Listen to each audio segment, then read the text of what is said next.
Right, so I think we're into 6.1, thanks.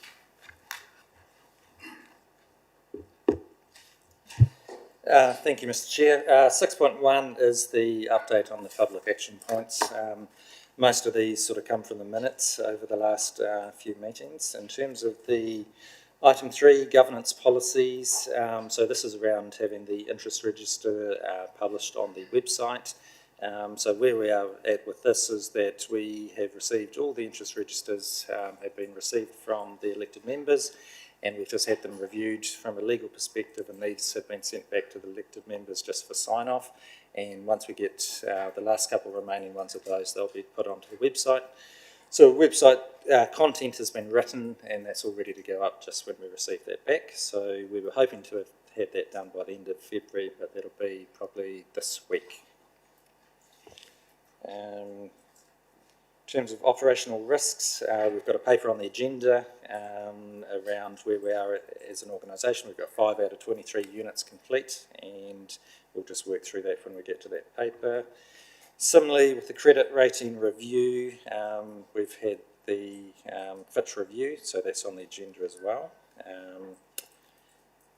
Item 6, there was an action to consider using comply with a number of times during the year just to lessen the impact, and we sort of expand on that point a little bit in the legislative compliance section in that report, where we, as an organisation, we're just going to focus on closing out the partial compliance matters first. We've got 29, and then I think at that point it's beneficial to do a staged rollout, and that will alleviate some of the, I guess, the administrative burden on the organisation. Health and safety performance report, this was around the improved reporting. Obviously council use Assura.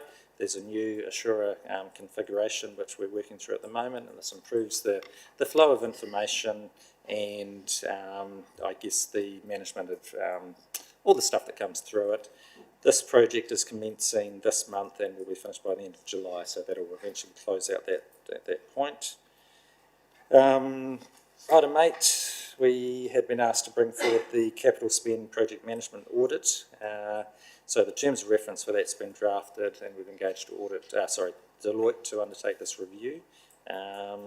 Bearing in mind that this is looking at major projects rather than renewals, because we sort of had Waka Kotahi come in and look at a lot of the stuff during the year anyway. Fraud and corruption gap analysis, point 9. Sorry. Just on that, Jason, when are we expecting that report from Deloitte? They haven't started the audit yet, so I would have to... Can we talk about that when we get to the internal audit section? Okay. And then I can look at my notes. Fraud and corruption gap analysis. You'll remember that 2 meetings ago, the fraud and corruption gap analysis report was reported to this committee. We've had resourcing issues in the space, so again, I've engaged Deloitte to pull together the work on that. They're going to be doing some fraud awareness training. They're going to do some data and analytics in terms of all our financials and really have a review into that information. And they're going to develop a fraud and corruption control plan. We have developed a fraud and corruption policy, which we're going to bring to this committee, but we just felt it was beneficial for Deloitte to consider that as part of the work that they're going to do on fraud and corruption for us. In terms of item 10, risk management, we have that on the agenda today. Internal audit, point 11, the committee had asked for the 3-year plan, so I've got that on the agenda as well. Procurement roadmap and delivery, we'll talk about that under the business improvement status report for procurement, and the sensitive expenditure policy was signed off at the last meeting. And on this agenda, we've got the sensitive expenditure for the last 6 months as well. So that's an update of where we are. Through you, Chair, Ms. Chair, just in terms of which ones we close out. Right, I think that's a good idea. So, strike 23 is still open. We have to say it's open because we haven't got on the website yet. Yep. So, that's open. Tracking operational risk is closed, but we'll put on that as credit rating. I think the risk insurance report we can close. I just wanted to check, it's a follow-up report on health and safety, but I think that remains open because you still want to give us the results out of BI. Yep. Risk insurance, I didn't know whether this was open or closed. I suspect from your comment, Janice, you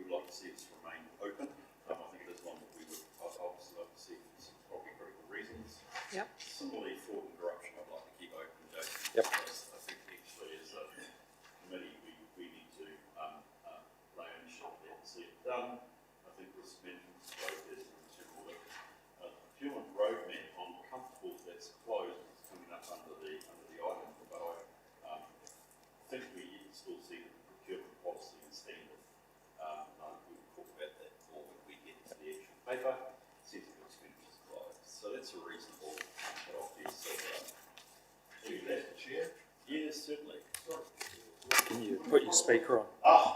Use my mic. That's what you're telling me? Yeah, sorry about that. So look, I read through that. I think Jason's at least got those that are closed. I think we know which ones are open, so that's fine. Mr. Chair, just on that last one, 13, the sensitive expenditure, financial expenditure guidelines, can we, they weren't actually attached because they're not quite complete, so can we bring those back at the next meeting? They're substantially complete. There were a handful of issues, for instance, just making sure that they aligned where the Mayor and the Chair of the Audit and Risk Committee were required to sign off my expenditure, things like some sensitive expenditure around alcohol. We just wanted to finalise those, so while there's sort of 90% there, they're not quite 100%, so if we could just leave it open to bring those back and get them ticked off at the next meeting. Brilliant. Thank you. That'd be great. So, Jason, we just changed that. The 13 remains open. That's good. That's really helpful, and thank you for the approach to making certain we keep the various action points going. So the motion is that we receive and note the update. Do I move in a second, please? Thank you, Nigel. Thank you, Michelle. Sorry. Shoot me. I owe you something for that. I'll put the motion then. All those in favour, please say aye. Those against, it's carried. Thank you. Rightio. Jason, I suspect it's you again on the work program. I think we can take it as read, by the way, but if there's any key points you want to make, please let us know those. Thank you, Mr. Chair. I will take this as read. Look, I have tried to just reformat it slightly to show very clearly the standing items that will come up each quarter. Then trying to sort of separate the audit and insurance ones out as well, because there was a whole raft of those ones, and then there's a few others in terms of insurance and credit rating reviews, which are irregular. So just tried to be clear around that. Under point 6, just a couple of comments which I'll take as read in terms of just some of the Audit New Zealand interim reports, which we haven't received yet because those audits haven't necessarily been undertaken, and happy to answer any questions. Thanks for that, Jason. Okay, comments? Yes, Janice. Okay. Just a couple of points where we've got the tax risk management framework, which is due 2 yearly. It would be, and there's another one down there which is 3 yearly. If just you guys will know the years, but if you could just note those, it's easier to roll it forward. And for the insurance renewal, you gave us some background this time, and the decision confirmation is needed in September. Is that right? Yes. Yeah. Because you're always sliding in at the last minute, aren't you? Generally, yeah. Yeah, okay. And so, because insurance is one of the key factors for this committee to consider, I think over the last year or so it hasn't necessarily come to this committee, so we're just trying to bring the committee on the journey as we go through it. So we've got a new broker in terms of Aon, who are then looking at all that cover and sort of what we need to have as an organisation. We'll talk about that later, but I think it's a good approach. Yeah, thanks for that, Janice, and I agree. And Jason, you just said the right things, that actually we've got a header as to what is the renewal approach. It may be that we have to, well, it probably will be that September meeting where the actions that fall out of this paper would lead to that endorsement. But that's quite correct. That's, I think, timely, Janice, because 1 November is essentially our primary renewal date, right, Jason? Yes, normally it is. Okay, we'll do that when we get to the report. I just need, all I'm trying to do here is to make certain the ticks are in the right period so that we have a chance, as you said, to be as a committee concerned about how we incorporate insurance into our risk management strategy. But we need to actually confirm the strategy prior to the placement, otherwise we aren't, it's just actually going a long way back to Janice's point. Look, could I just have a say? I think actually our table on number 5 isn't right. Sorry about this, Jason, but I think we've got to change it. And I'm conscious we also got John on board here. Welcome, John, to the meeting. And I think firstly we haven't got an interim management report, an audit management report now, so that's, I'm just going to go back to June, I presume. And I would presume we're only going to get one, given I don't see there's any point in expecting and going to the cost of an interim report and a final management report, where I presume we'll just get one, and that's got to be scheduled for June 23. But it will go back to March. Oh, but yes, but we're talking, yes, yes. So in fact, March 24, there should be there is one there for the interim management report in March 24. So that's right. But this for March 23, that's already redundant. So we need to have it in June. I'm not happy or comfortable not having an annual plan for the audit now, which is not a criticism really of either you or John, but I just want to reflect that we should have, for what is a normal year, our annual audit plan or arrangements, whatever we call it, because this is a normal year where everything has to be signed off. The group has to be signed off by the 31st of October, and I've had I've had strong indications from the Office of the Auditor General that this is a normal year, and in a normal year I would expect the arrangements letter to be with us in March. So we're out of date. Sorry, we'll just see you a minute, Janice. So I'm not prepared to wait for council to receive an annual plan before June, Bede. So I am going to move an amendment, or rather I'd like us just to consider substantively that actually by 31 April you delegate to me and to Bede the chance to clear out the annual plan for the audit, the plan for the annual report for the 22-23 year, so that it's received as only information only in June rather than an approval. Because that's too late, because 31 October becomes a critical date here. That means the draft annual report review, so that's an impost on you guys, Jason, and also John, and the review audit representation letters need to be in September 23 or October. We need to think about the dates, but it cannot be November. Otherwise, we're planning to be late, and we're not planning to be late. I think also that the LTP 3-yearly arrangements letter needs to be with us in November 23. Can't wait till March 24. That's way too late. Given you're going to be a 1 July kickoff with the LTP, so we have to have that in November. It just is the only date that it could be, but we will retain in March 24 the 23-24 annual report plan. So that just all needs to be tidied up, which is not a direct criticism, but it just doesn't fit with actually everything that's been expressed about our needed accountability and when things are going to be in place. I'm happy to give you the full detail of that if you I know you've been scribbling it down there, but we have to bring it forward. That's the bottom line, Jason. Otherwise, we're planning to be late, and none of us should be planning to do that at this point, I would have thought. Mr. Chair. You're welcome, John. Go for it. Right, so the audit plan, yes, I can have that to you by 30th of April, and I'll have the audit engagement letter to you then. I would hope to have the audit proposal letter, which is the fee letter, to you by then as well. You said about the review of the annual report. If you're going to meet the 31 October deadline, which is what legislation says, then you'd need to have that at the September Audit and Risk Committee meeting. Thanks, John, on both counts. That's exactly what I said. Thank you. Okay, so I'd like to move to the motion, please, that we receive and note, and with the leave of the committee, without making it too formal, I'd like to add to this that you delegate to the chair of the committee and the chief executive the task of approving the annual audit plan by 30. How many days in April? 30? Yeah, by 30 April 2023.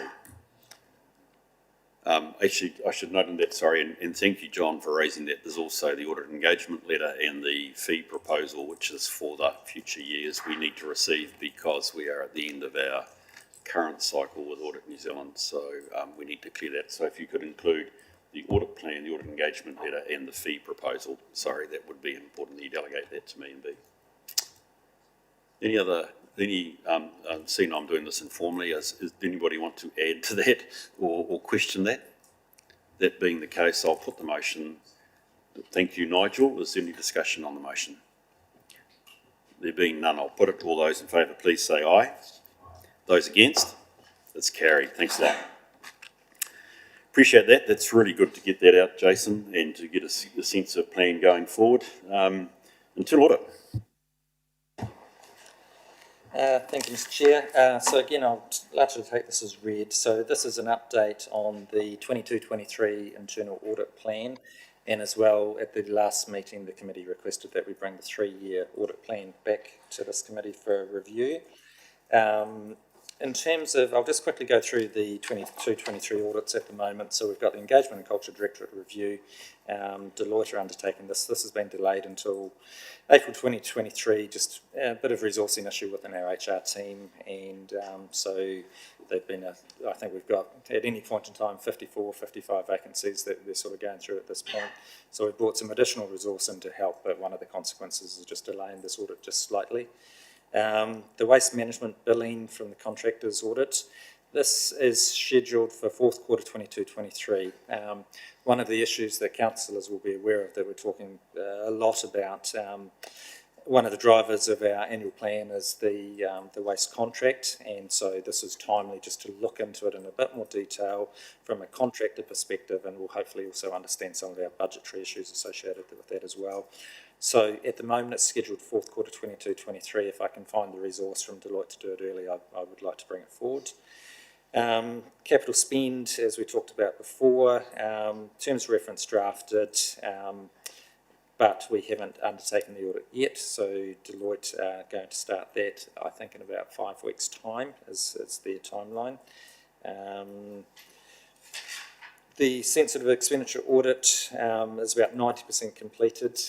We lost our resource who was finishing that, so Deloitte is going to close that out for us and then we'll issue the final report.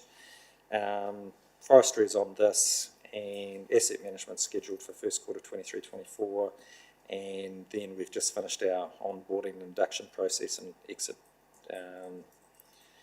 processes. So that's an update on the audits. In terms of the 3-year audit plan, this is what we've planned at the moment. In my view, it's a little out of date, so what I'm going to do is when Deloitte are in doing some of these audits, they're going to go around and meet with the general manager or group managers just to confirm that these are the risks that the organisation is actually facing. So that, look, I've said that it remains dynamic and that we get the right assurance in the right locations. So that's what it is at the moment, but it may well change, which I can bring back to the next committee. But interested in any committee feedback in terms of what some of their priorities might be or areas of concern. So happy to take any questions. Thank you for that, Jason. Appreciate that. Gosh, your name's badly done today. Sorry about that. Brilliant. Okay, questions for Jason.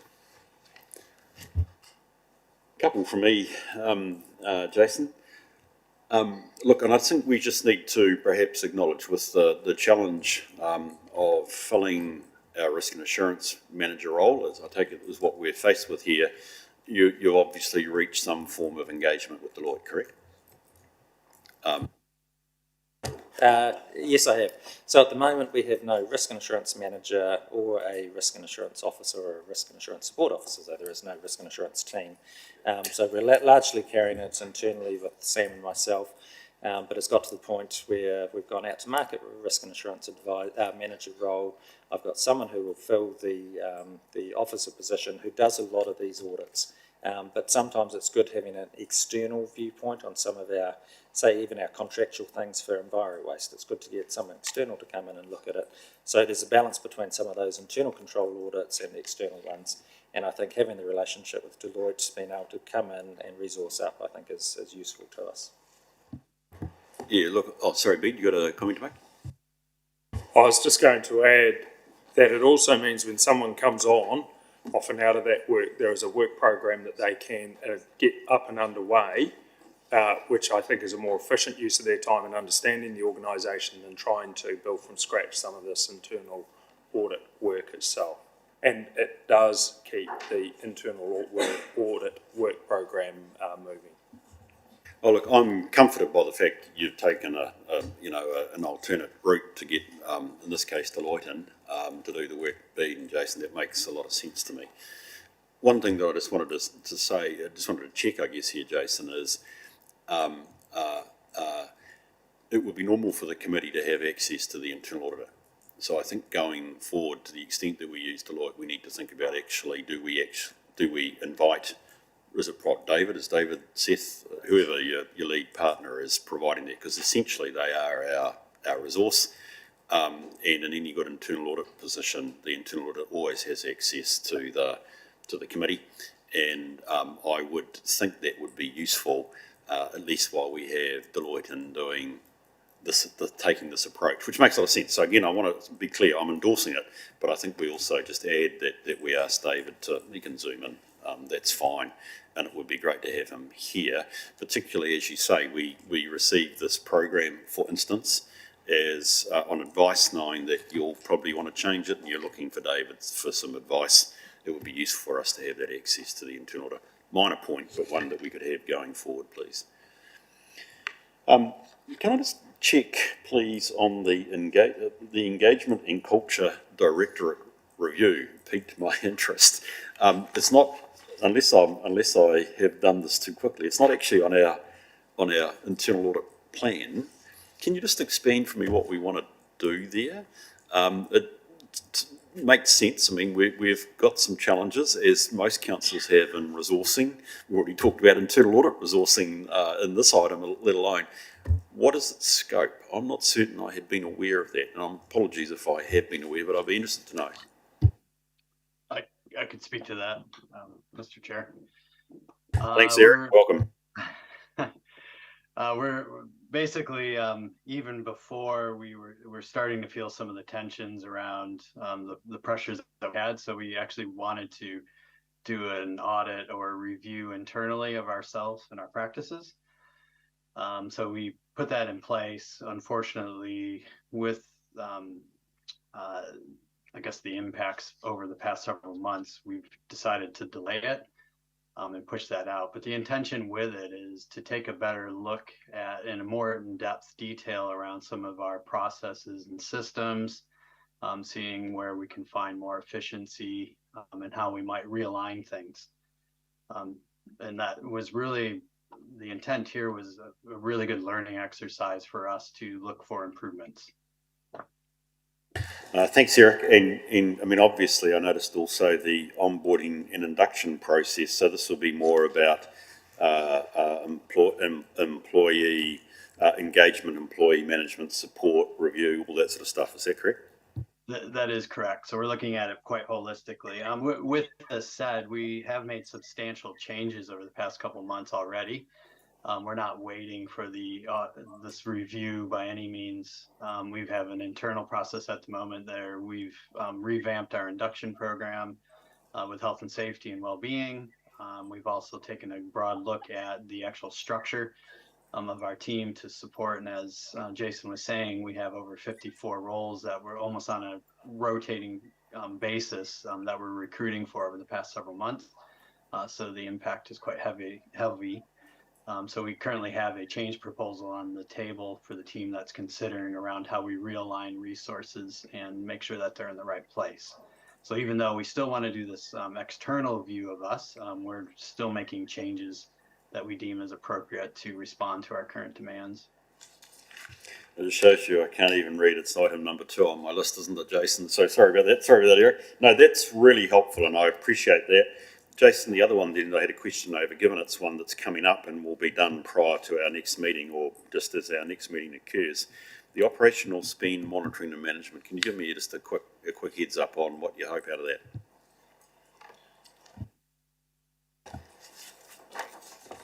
So really that is just looking at, I guess, the way that we monitor, obviously our spend, but from a financial perspective as well. So to look at our internal reporting through to unit managers, team leaders and SLT in terms of financial reporting, in terms of looking at what sort of controls there are around the spend, and there were some data analytics as well across that, just looking at how it compares to prior years and whether there's anything unusual that sort of sticks out. So to be fair, it's still been drafted, so that's just off the top of my head at the moment, but we'll give some more thought to it.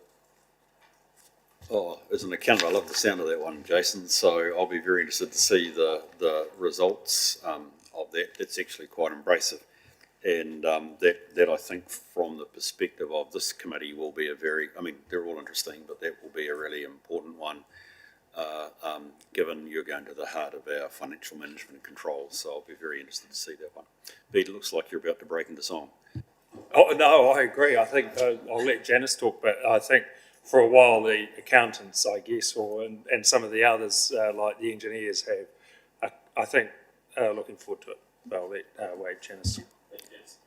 A couple of questions.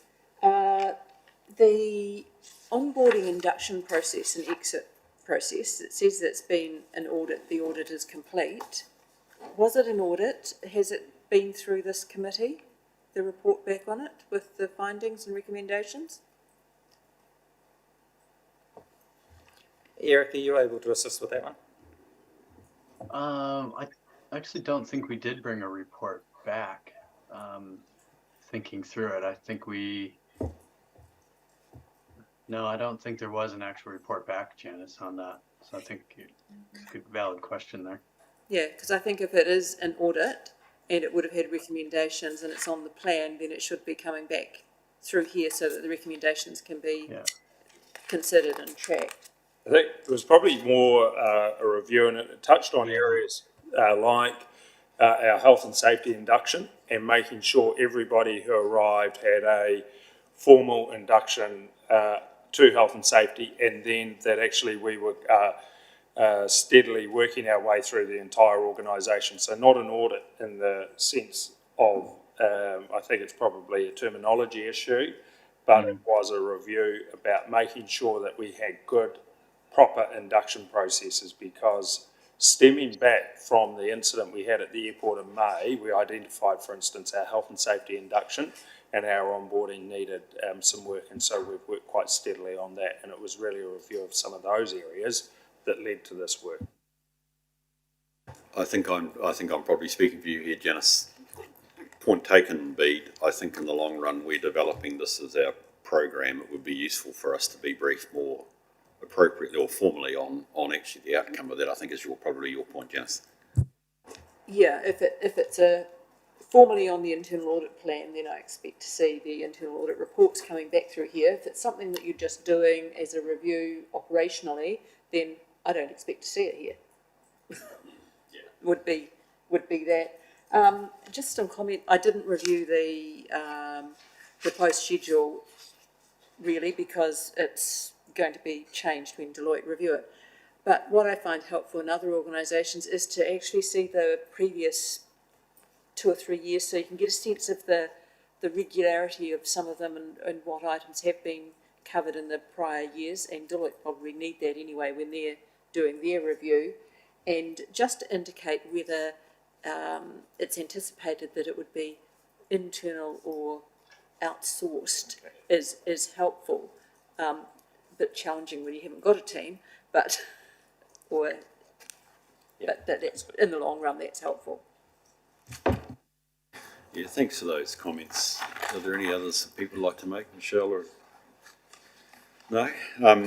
I think it just reflects, Jason, from my perspective as chair, we've got some good reports here around risk, but we're risk and assurance, if I can re-paraphrase what an audit risk committee is, and this is our shop window and on the assurance side. So and I appreciate that without the resource, you haven't had the ability to put that attention to it. But I think with Deloitte on board, so well done, big tick, and your ongoing work to get a new auditor on board. Ultimately, us just reworking the internal audit process, starting with internal audit charter, having the internal auditor, all that sort of drama, I think will be valuable. So appreciate that. This is a really good start, and I'm liking some of the key work that's actually going to happen there. Can I move to the recommendation, please, that we receive and note the report? Do I have a mover and seconder, please? Thank you, Janice. Thank you, Nigel. I'll put the motion. All those in favour, please say aye. Those against, it's carried. Jason, it's a hard day for you, mate. You're still talking, I think, the forestry. Thank you. This is one of the items that was on the internal audit program. And look, to your point, Mr. Chair, it does, when we get a report, it actually does create good discussion. It creates some energy around the table in terms of talking about some of the things that come up and what we can do as an organisation to be a little bit better. So I've got Andrew Dixon here and Bill Steens, who's Head of Parks and Recreation, to sort of talk to some of this in terms of the questions, but really the whole purpose of this audit was really to evaluate the adequacy and effectiveness of the controls, processes and procedures in place, really around risks in terms of the way that we manage our forestry assets. There had been an independent forestry consultant in the last 5 years. You have to do a forestry management review that was conducted in 22. Largely the controls are okay. There are 6 findings which were raised, which happy to walk through. One of them, I guess, got the interest of the Audit New Zealand Director around the potential contingent liability of $8 million. We've certainly been going back and forth with Mr. Mackey over the weekend and identified that we don't need to report a contingent liability in that space because we're going to continue. We're not going to not have a forest in that location type thing. So, but we'll have a further discussion around that if required. So, Bill, was there anything you wanted to talk to in relation to this first, or happy just to take questions? Welcome to the meeting, by the way, Bill, and thank you for being here. I'm grateful because, as Jason said, it's always good to get a report. You're able to then speak to the person that counts. It's great. Folk, do we have questions for Bill or indeed Andrew or the team?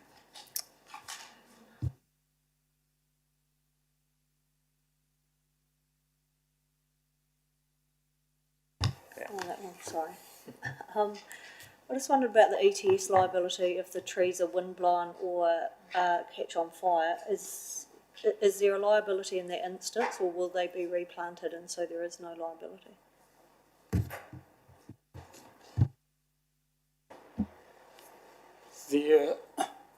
I think the ETS generally looks at the overview.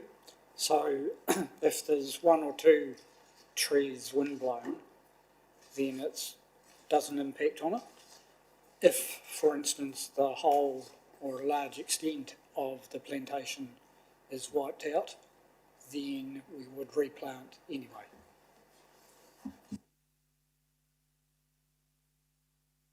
Is there a strategy to that effect? Is it policy that that's what would happen?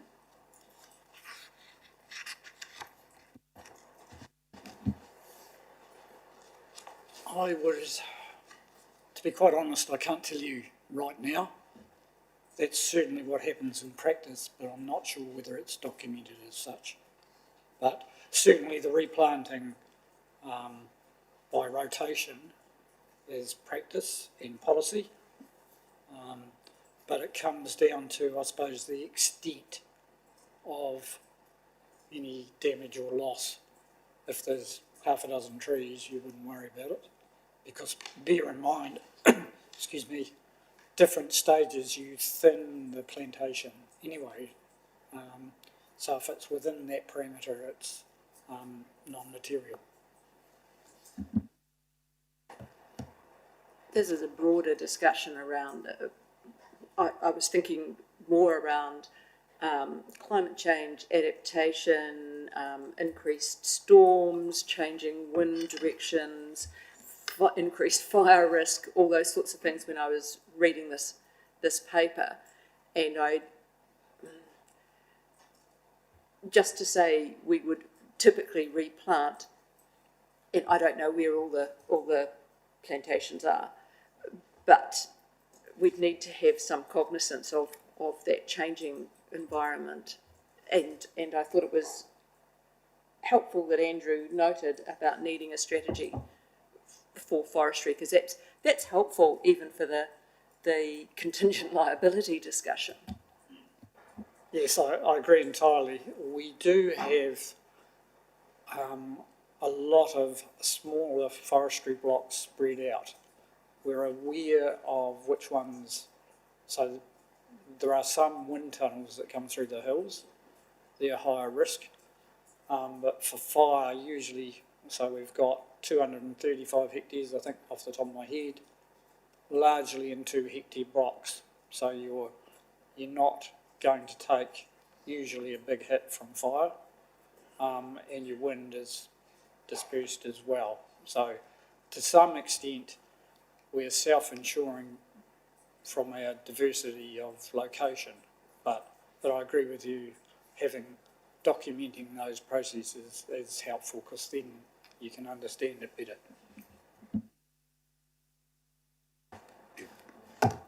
There, Michelle. It was just around a requirement for a return from the forests. Does it specify what the ROI should be, or just that it needs to be positive?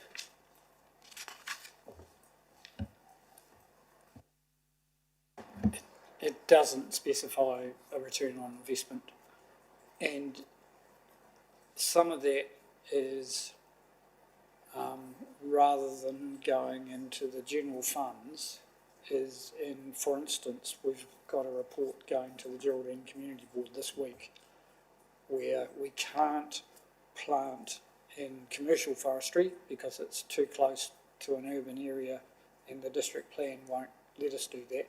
So it's being planted into permanent native forest, and that you can still get the ETS on that.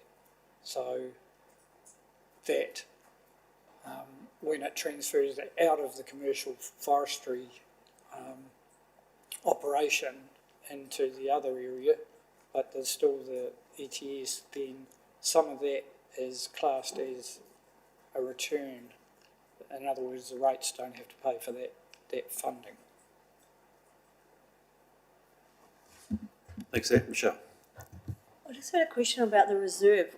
Where does that come from? Is that from when we've harvested forest in the past, or is that just an allocation out of the general rate that we just put into that reserve every year?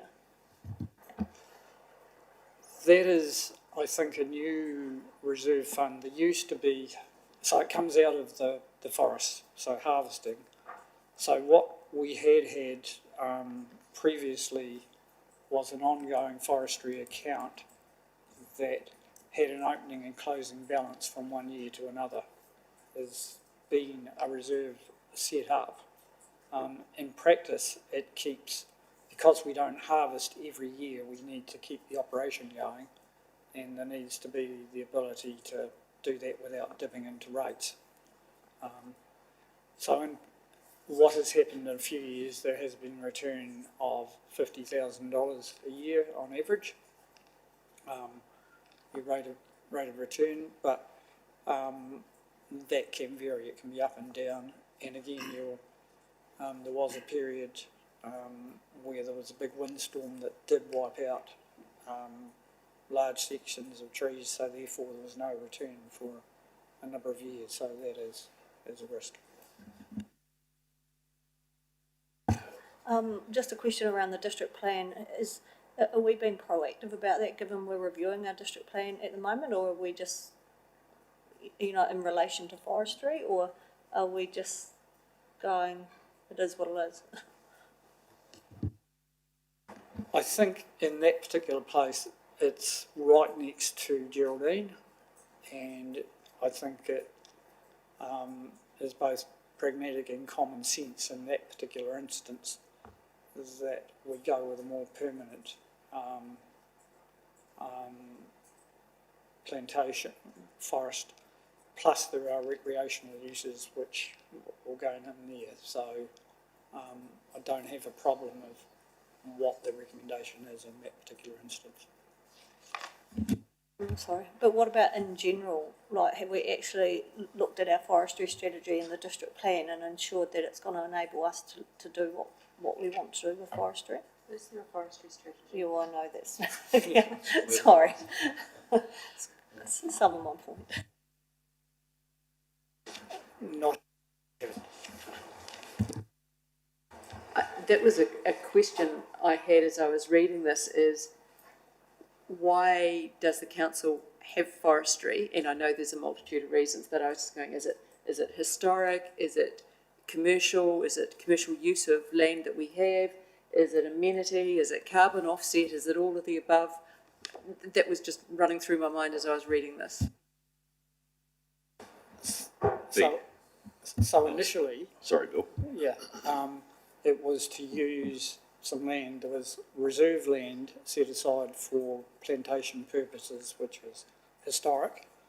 And there's quite a process if we want to get out of that. So it is a good use of that land. We also get ETSs. There's a little bit of recreation, but most of it's not. Thank you, Bill. B, have you got a comment? Yeah, look, thank you. To your point, Janice, it kind of is all of the above and probably a bit more. And I think it's the value of a review like this because it does actually frame up. So my understanding, and I'll allow Bill to correct me, is that it's largely been historic, that we've taken these pieces of land.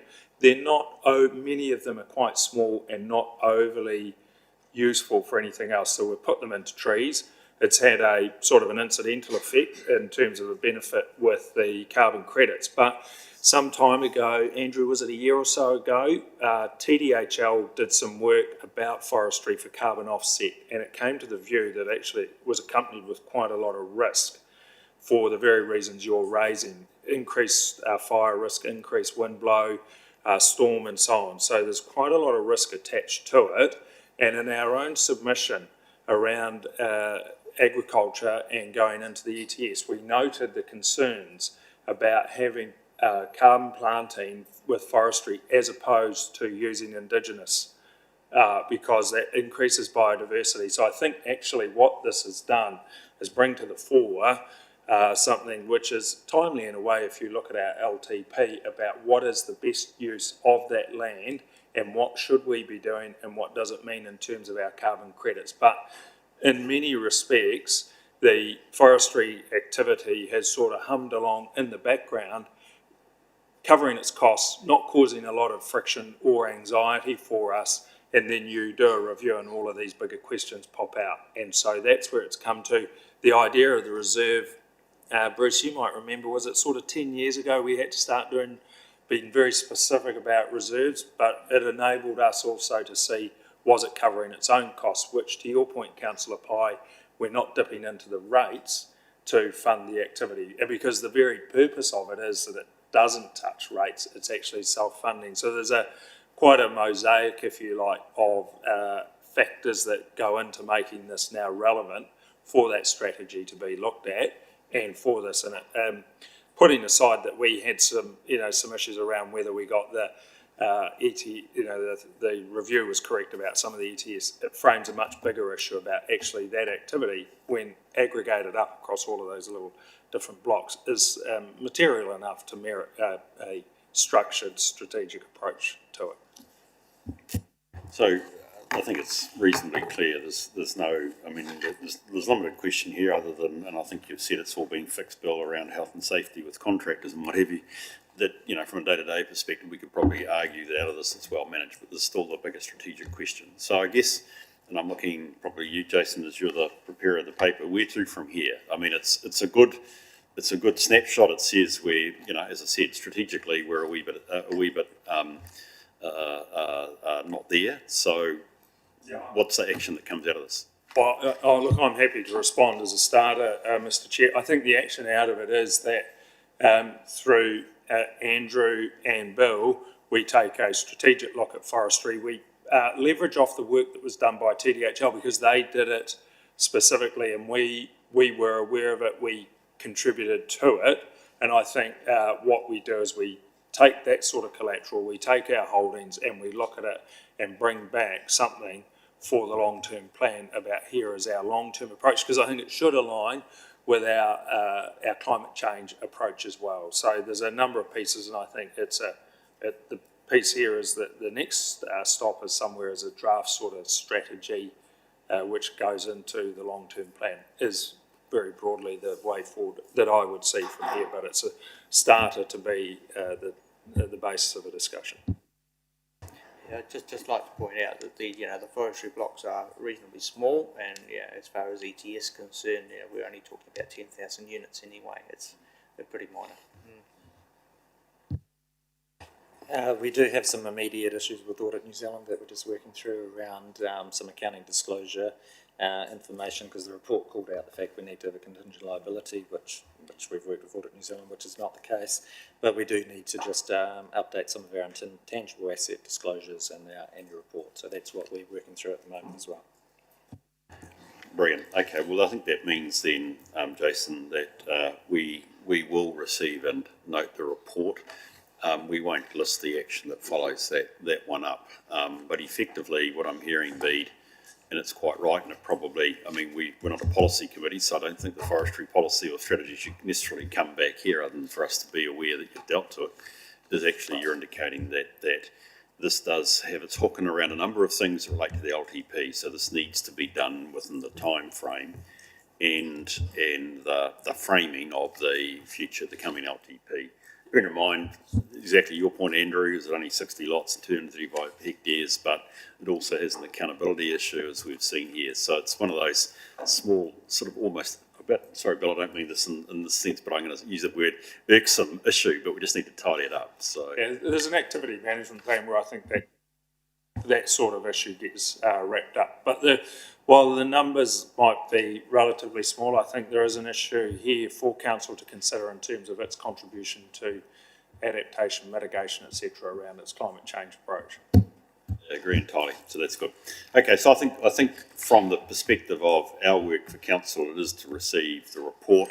I'm comfortable that it's well there, and you'll work through it in some other in an appropriate way through your council systems. So I'm going to move from the chair that we receive and note the report. Do I have a seconder, please? Thank you, Nigel.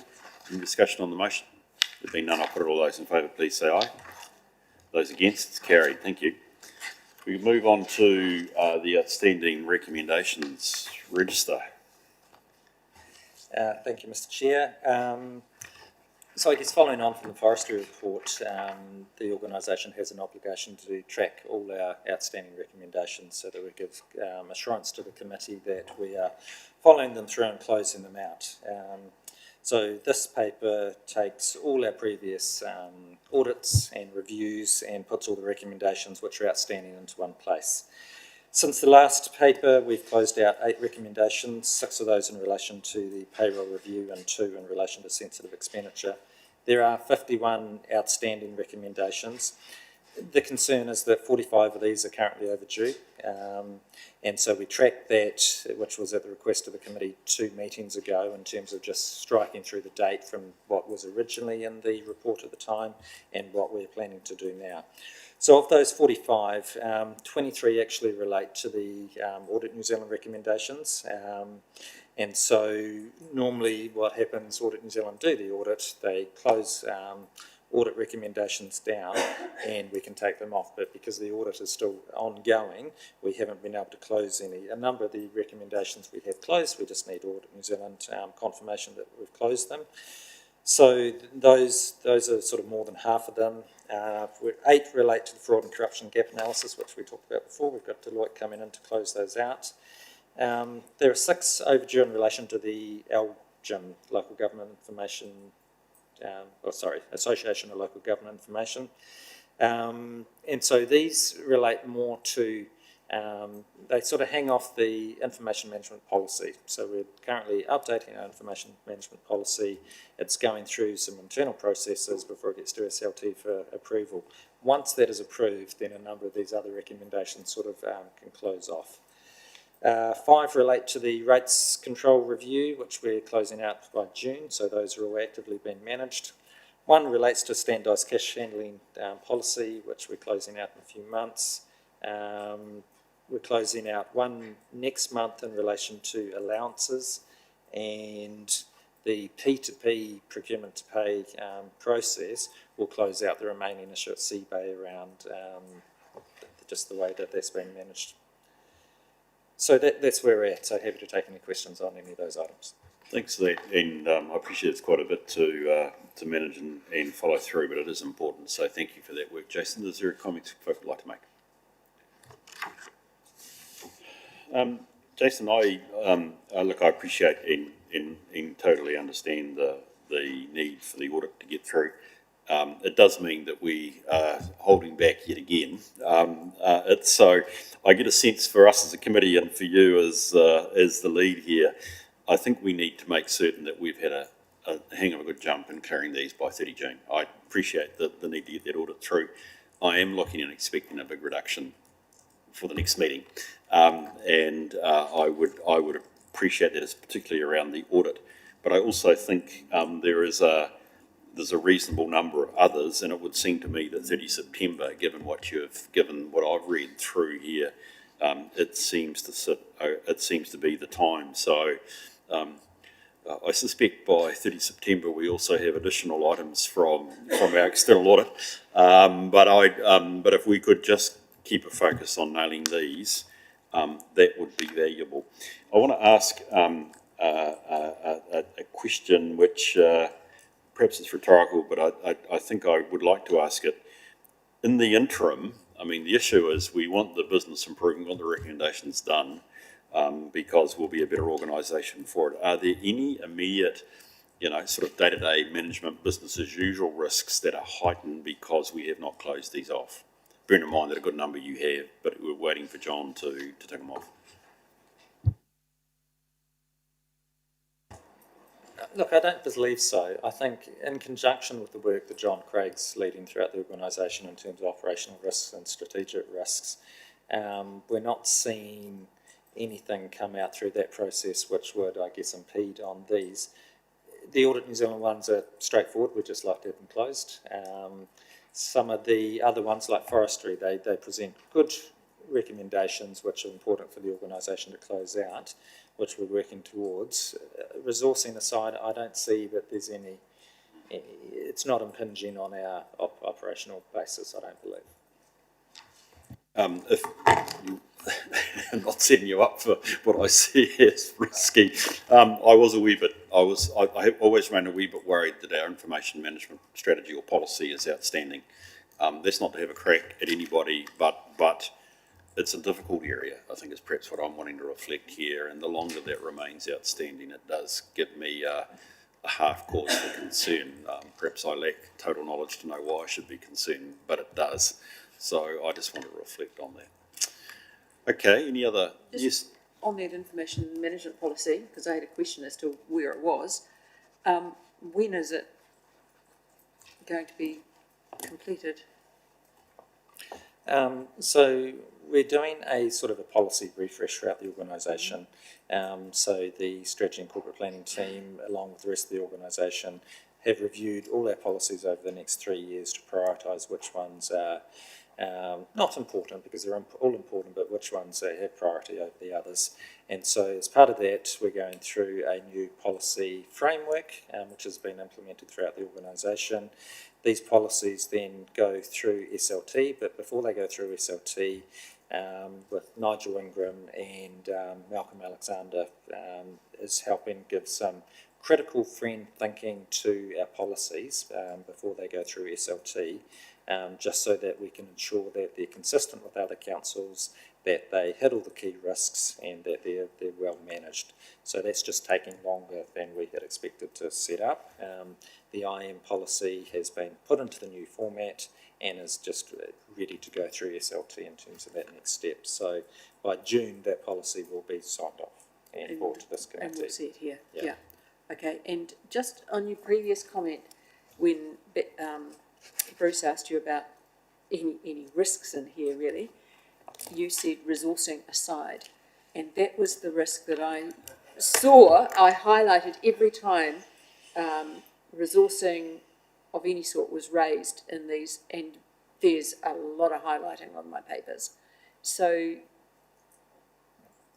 why is resourcing, maybe this is you, Bede, why is resourcing still such an issue? And I know it is an issue for many organisations, but it seems exacerbated here.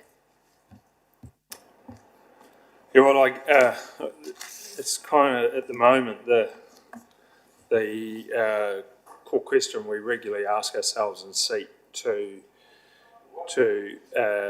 answer, and I think there's probably a number of factors. One, we've come off quite a low base in terms of our policy team, and a number of areas where we have sought to be doing work or initiating work streams. So if I look at it, we haven't had we've got finance to a resourcing level now where we can have business partners, where we can work and produce management reports. But it's taken a deal of time to do that. But until a few years ago, we had no audit and risk committee or audit and risk team. We had no program delivery. We had no health and safety.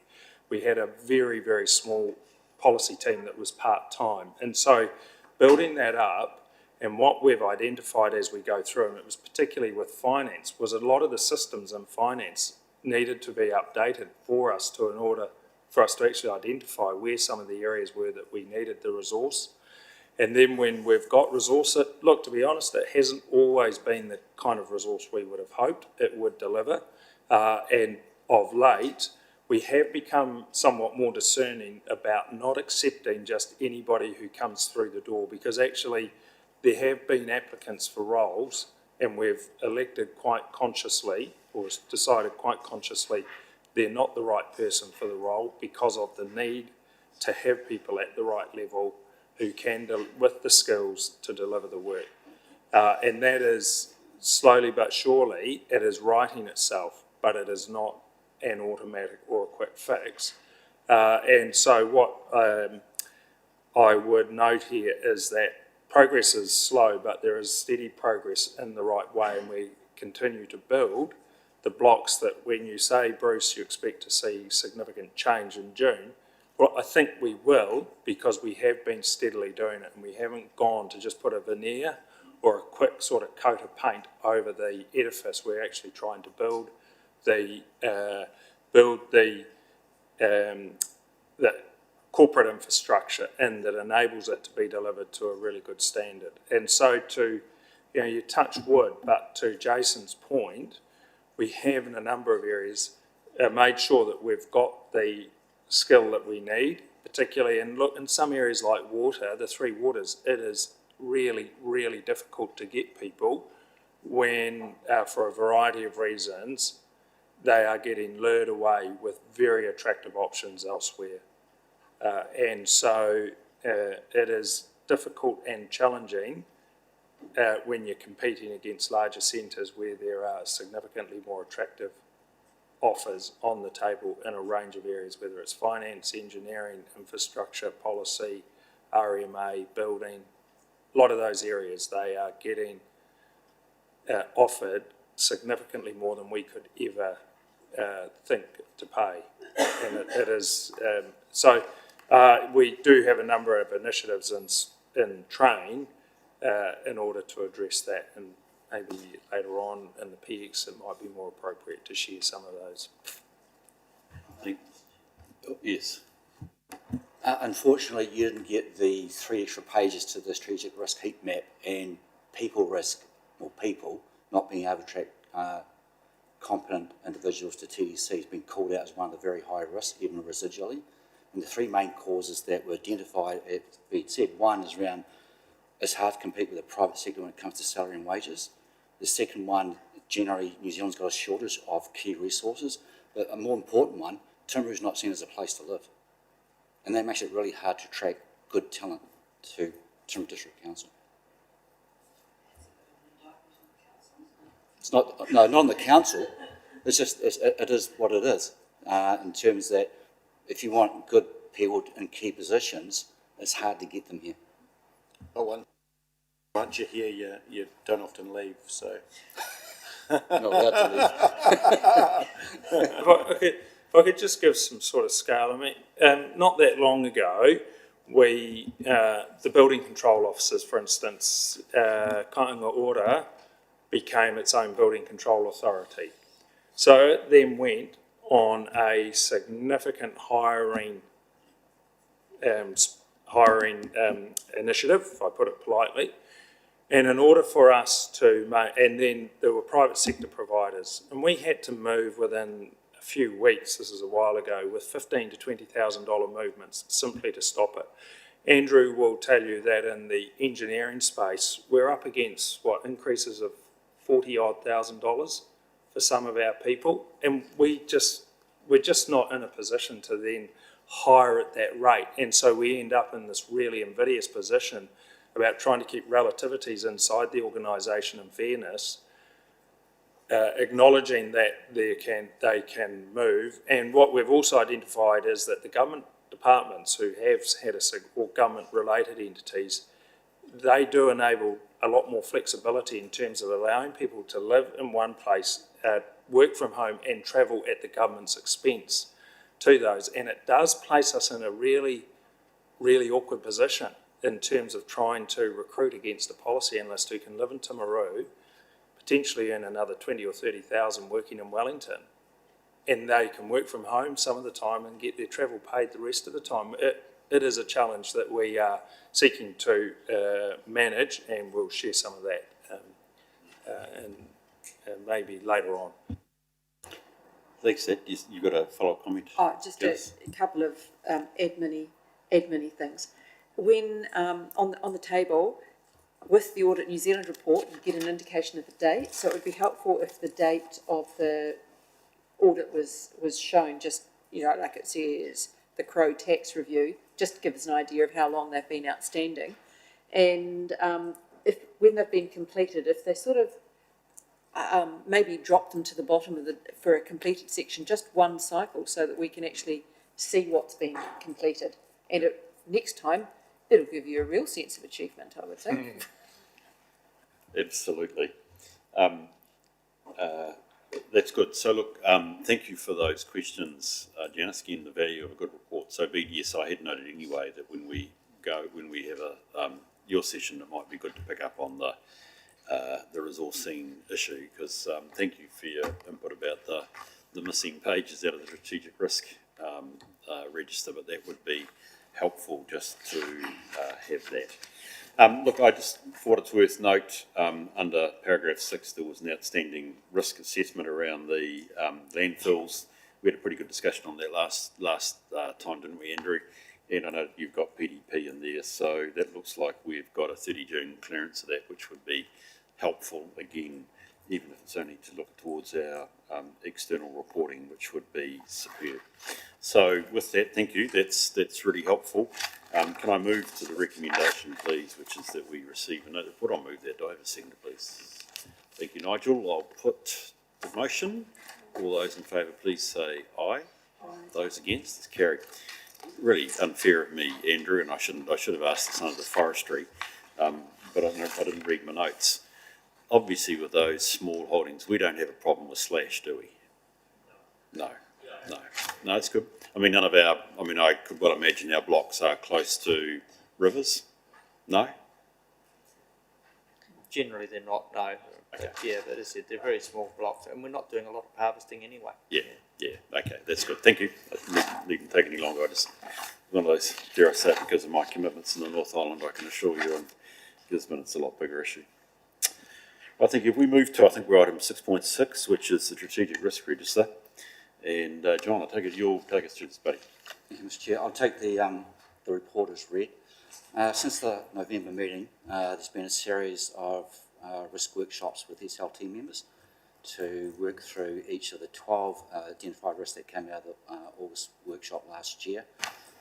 On average, it would take between 1 hour and 90 minutes to go through each risk. And basically, it was sitting down, working through the risk assessment process that was presented to this committee in November last year.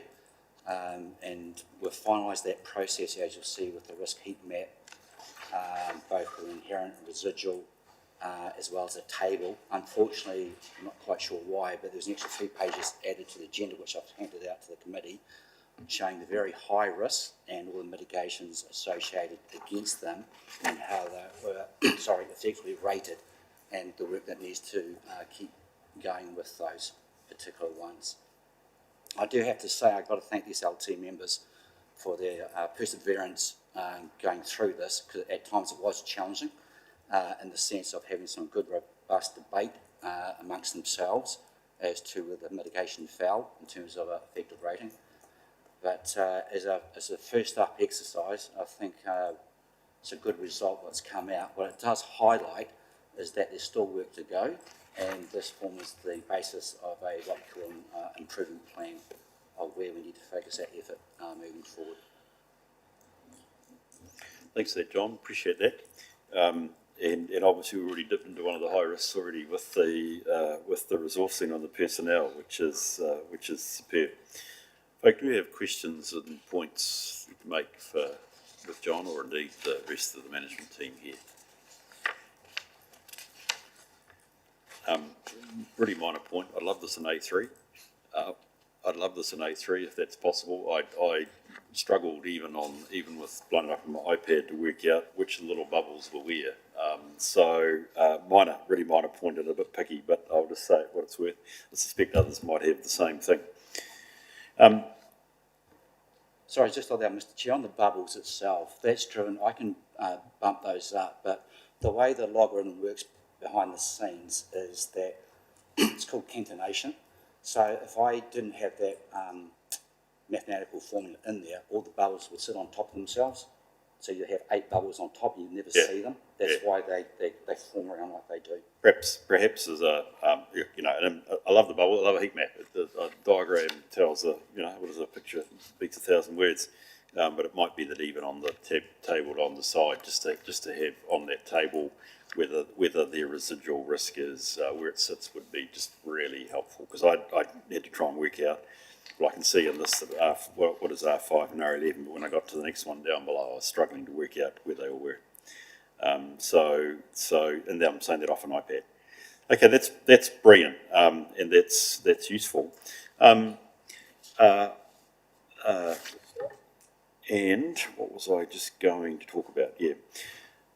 At this stage, I didn't necessarily have a lot of questions about this, John, but there were a couple of sort of systems type questions that I want to know. So firstly, I'd want to endorse what I heard you say, that SLT, have given you substantial time to go through this. Do SLT members own these risks? Sorry. Do SLT members own these risks? The risk owners for the strategic risk that's been identified. So that we are working with them to work with the rest of the business on those areas that the mitigations are still rated not effective, or partially effective with that. But what we're going to do through the next iteration is determine whether a mitigation is preventative, recovery, or administrative, and focus on the preventative measures because they have the biggest impact should a risk materialise. I like that. I like particularly. I must admit, I just talk about prevent and detect controls, but I take your point that you're administrative and whatever. Fit that one up.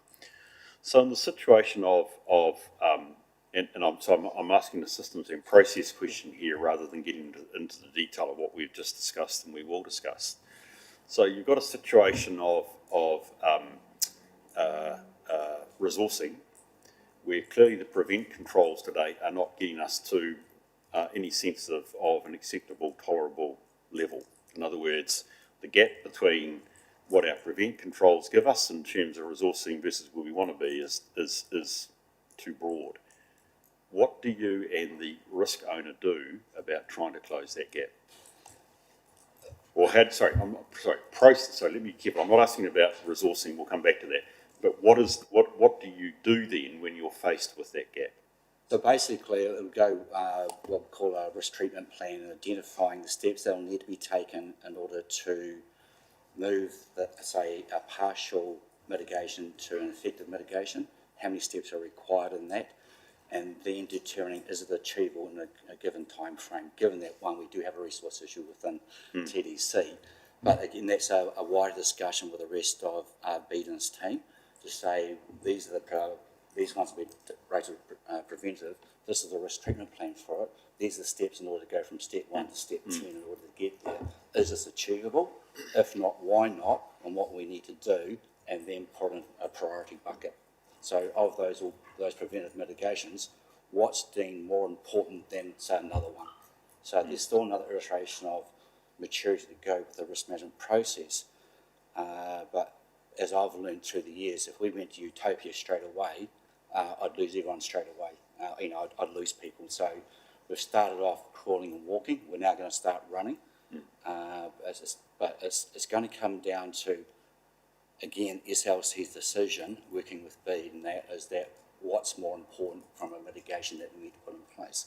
Like you look at climate change, that's going to take 2 to 3, 4 years, some of those strategies that need to be developed and implemented to be effective. The people one that, is identified as a very high risk residually, that's going to take time too. So it's a process of working with the SLT members and stepping it out and see what's going to work for us. And through,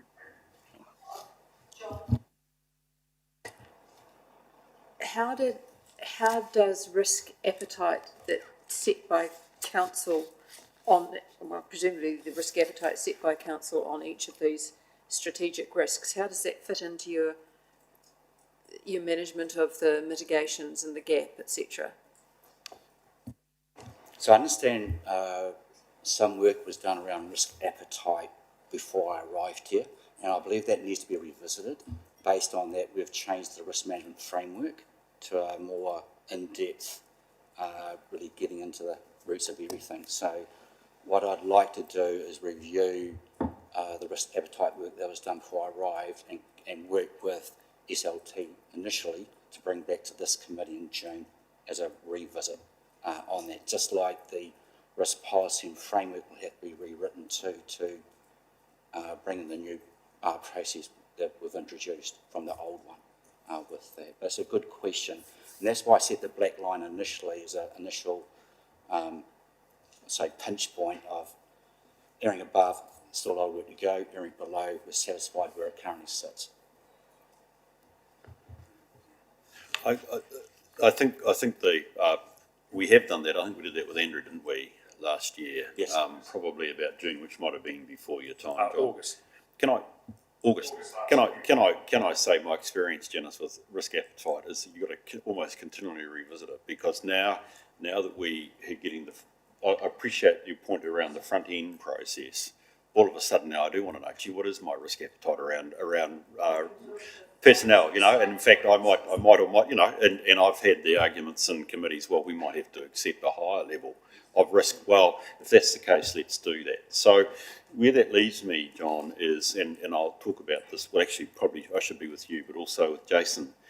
See, what I'd like now is, it would be great to have the risk owner for these high level risks here, and we talk through those prevent controls, and therefore what is the gap with that. Now we can't do all of them at the one time, so we better have a scheduled approach to that, but we could have a much richer discussion, I think, at this committee if we move on to that. So it's a strong endorsement for what you're doing. I'm not worried about running. If it's still walking, I think we've, as a committee, still got to walk a bit here or crawl. I'd be very keen that we start looking at doing that, because it actually makes a lot of sense. And again, I just want to stress thank you for that, but I also want to thank SLT that they're engaging. But hello, SLT, you need to engage with the committee as well, which is really important. The other question I then have, it's a final question from me about this, is, and Nigel, I might even be putting it your way, an increasing question around the committees at the moment is, how much does all of council know of our work? It's a big question, but I mean, here goes an important point. Let's just argue there's 3 in the red there, so the residual risk is really high. Do our fellow councillors know that? And I guess there's 2 questions, if not, why not? And the other side of that is, does it really matter? Well, hopefully it does, but I just want to raise that as a broad question, whether you might, or B, you might have comments on that. Yeah, I'm happy to comment. No, I'd say they don't, or to the degree that they probably need to. Yeah. Look, I think, John, I'm just going to add this to your task. Perhaps could I ask you to think that one through? I mean, I think one of the issues is, I'm really glad that you're talking with the owner, and if we add a wee bit to our work here, that we're working with you and the owner to understand the management of it. I do think equally we need to have some mechanism to be able to give a level of confidence, dare I say it, to our broader elected member, including, dare I say it, the local boards. Community boards. I think in Auckland here, aren't I? That we've got the risk either managed or not managed. Not managed, but it's beyond our tolerance level. I think becomes important. Thank you. That's me. Any other questions, Janice? Just a minor admin one, John. You can't see the trends here, and there might not be any trends yet, But over time, when the mitigants start kicking in and that changes, it'd be good to see on the heat map those little bubbles, an arrow, and maybe. That's my intention. Cool. Thank you. Great. Can we move to the recommendation that we receive and note the report? Mover and seconder, please. Thank you, Nigel. I'll second that. I'll put the motion. All those in favour, please say aye. Those against, it's carried. Thank you very much. Bruce, just Yeah. on strategic risks more generally, the flood events, the cyclones, etc. Post all of that, has council sat in, or SLT reviewed the strategic risks, because it's not just the impact of the actual events, it's the downstream supply chain, resourcing, infrastructure risks have all altered as an impact. I mean, it's as big as the earthquake impact was. Yeah. Has that been factored in anywhere? Yes, it was. So it was part of discussion when we did natural hazards, the natural built environment and climate change. So there was some robust discussion around, because this exercise finished towards the end of February with the SLT members. So it was working on past experience like the Christchurch earthquakes as an example of a threat, but also flooding events too, looking at the Rangitata floods a few years ago and that type of thing, and just working from there. The beauty of this is that this is going to be reviewed every 3 months. So if there's any other mitigations that need to be added, they will be added to the process and reported to this committee. But it is a continual ongoing discussion around, especially with Gabriel of late, and there'll be something that will be popping up in my insurance discussion around insurance renewals about that type of event. Because it's going to be bigger than just the event itself. It's, you're already resource constrained. The resourcing constraint might come in a different area for infrastructure, designers, that sort of thing. So good to know you're on. It's an interesting question, and as I hear it, it almost is, how do we frame it into the work we do as a conscious or very visible, tangible way? So we have discussed issues arising from it, whether it's Your Worship, some of our hut communities and their exposure in terms of these rivers that might really come up, in terms of the roading network. But other areas it finds its way, as for instance into the microfiltration plant, because ironically our water supply, potable water supply, is most vulnerable when there's lots and lots of rain, not when there's a shortage of it. And so it's a question, I think, that's really well positioned in terms of actually how do we formally give it a visibility, a tangible visibility about what is happening, because we do factor it in, but is it visible how it's getting factored in and considered in a very visible way at council and committee meetings. So I think that's, because it certainly, when we discuss issues around activity management plans or whatever, in our long-term plan, we started that, the effects of these sort of really almost calamitous type weather events was considered, and how is it then done? And it's that, but it's the tangible visibility, I think, that it needs. Yeah, that long-term big stuff is fine. It's the more immediate impact of resource shortages due to staff and people moving, equipment moving to repair and fix. That I just want to make sure that downstream shorter-term stuff is being considered as well. Well, actually, Andrew, it looks like Andrew's going to answer that, so I'll let him go. We have a lot of provisions in place for under our emergency management planning for that short-term, initial responses, and we work very closely with our contractors as well in that area. So we have a team set up internally, and so we can resource over longer periods of time, etc. And we are fully aware of the supply chain issues as well. So our contractors do have appropriate stores in place to initial response. Yeah. It's the longer term recovery is what can be a challenge, and we're still dealing with some of the repair works from the heavy rain event last year. Yeah, I wasn't so.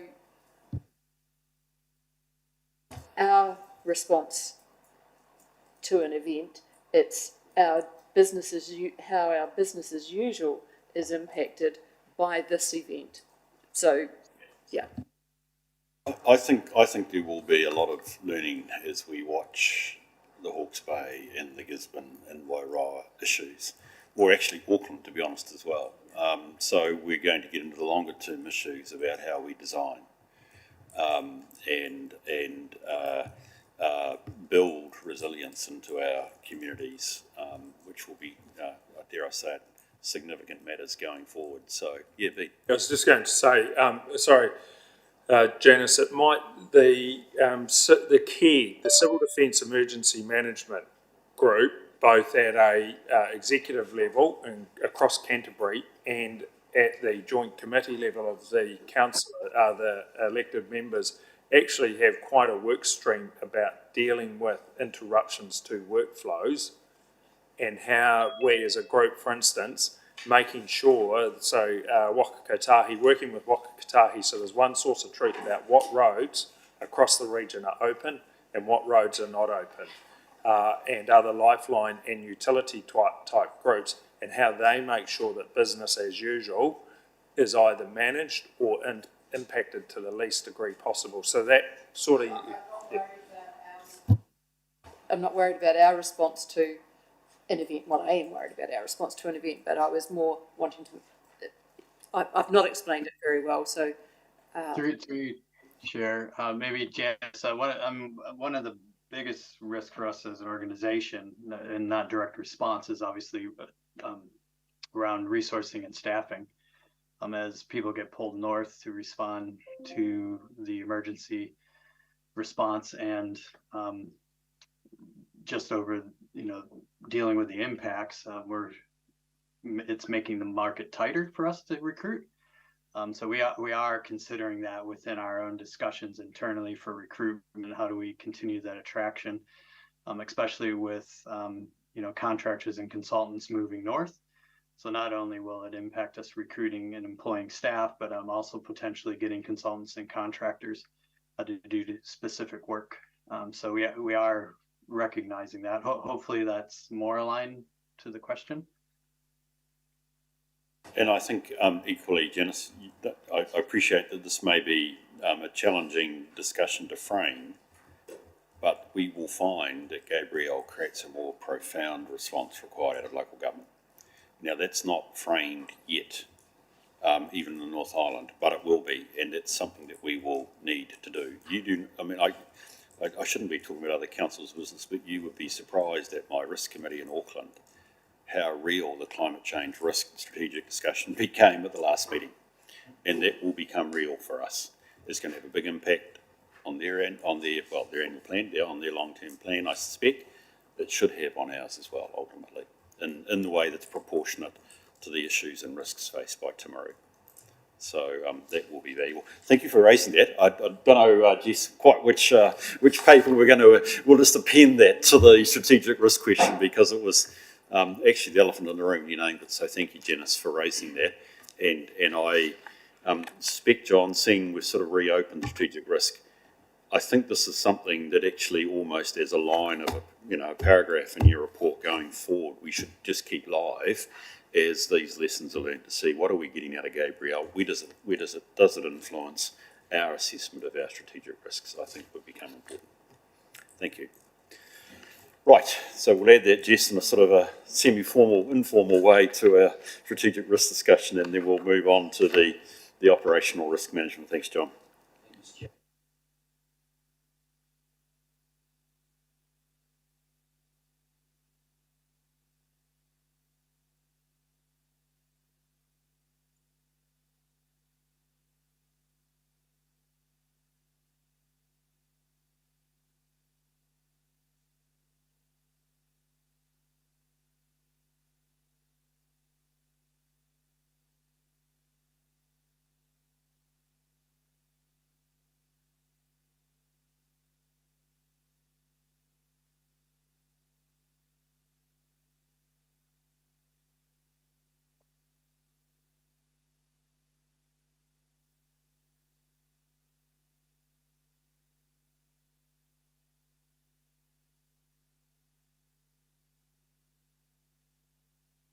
involved in the process.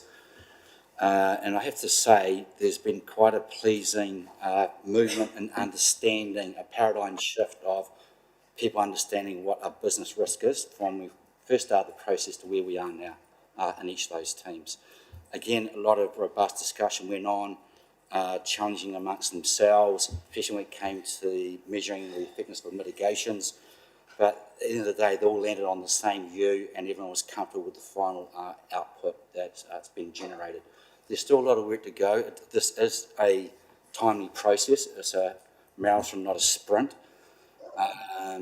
But the intent is to have everything completed by the June meeting. Again, it comes down to availability of people having the time on top of their BAU. There's been a resurgence of COVID in the area, so we've lost people to sickness, and we had the December, January holiday periods. We're making good progress. As I said, I'd like to have this all completed by June, if everything lines up. Thanks, John. Do we have comments or questions from the team?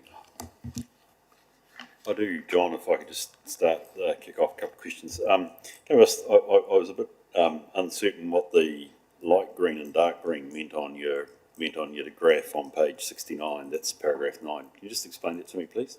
Oh, sorry, that's where I'm at. I should have put the index in there. Where I'm at percentage-wise of completing the risk assessments with those business units. The dark green meant is completed, 100%. Brilliant.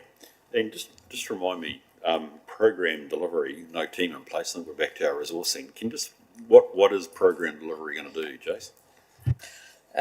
So program delivery is another one of my units with no one in it at the moment. So program delivery looks, because a lot of the program is delivered within the infrastructure group, but the program delivery looks across it. So when I do the annual plan or the LTP planning, I've got a corporate view of what the capital program looks like. So I've got a program delivery analyst role vacant as well, which helps out the program, just checks from a corporate perspective how things are going, how they're tracking, and when they're going to be completed. And brings some consistency and corporate direction to a program. Brilliant. I thought that might be a key one that's missing. So again, no criticism, but it's reflecting part of the issue, so that's fine. John, just want to pick you up on one of your bits of comments there. And I appreciate that at this stage, this is on top of people's BAU. But good risk management is BAU. So I appreciate that at the moment, as I said, it's on top of. What are the plans to enable risk management to just be part of BAU? How do we do that?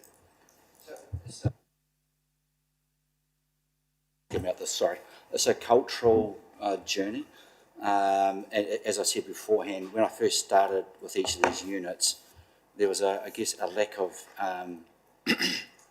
a greater appreciation of what business risk and what risk meant generally from a business perspective. For those that I've completed the exercise with or working through, in my mind they're starting to get it, and I'm seeing more and more discussions when they talk in the different meetings I've been with, they start talking about business risk. So it will take time, because we've started a whole new journey with a new framework, new methodology and all that, but it's a journey of understanding, and what I'm seeing is I'm starting to see that happen. People are starting to understand what business risk means to them.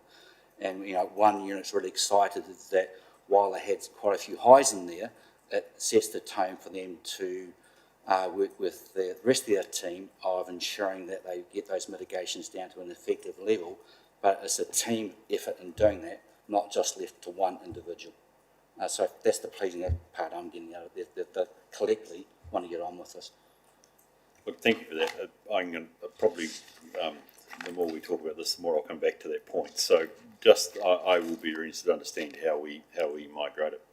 In terms of the actual individual organisational snapshots, thank you for a view on this, and it's obviously something that we should be worried about. And I probably have a number of comments, but actually I want to come back to emergency management. Dare I say it, Janice, because this is where I realised I had a question as well.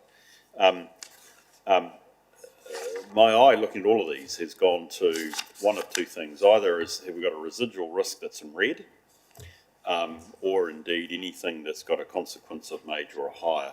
So I am skipping over information management, where I noticed 4 out of the 8 had a major consequence, even though their likelihood varied from probably unlikely through to likely.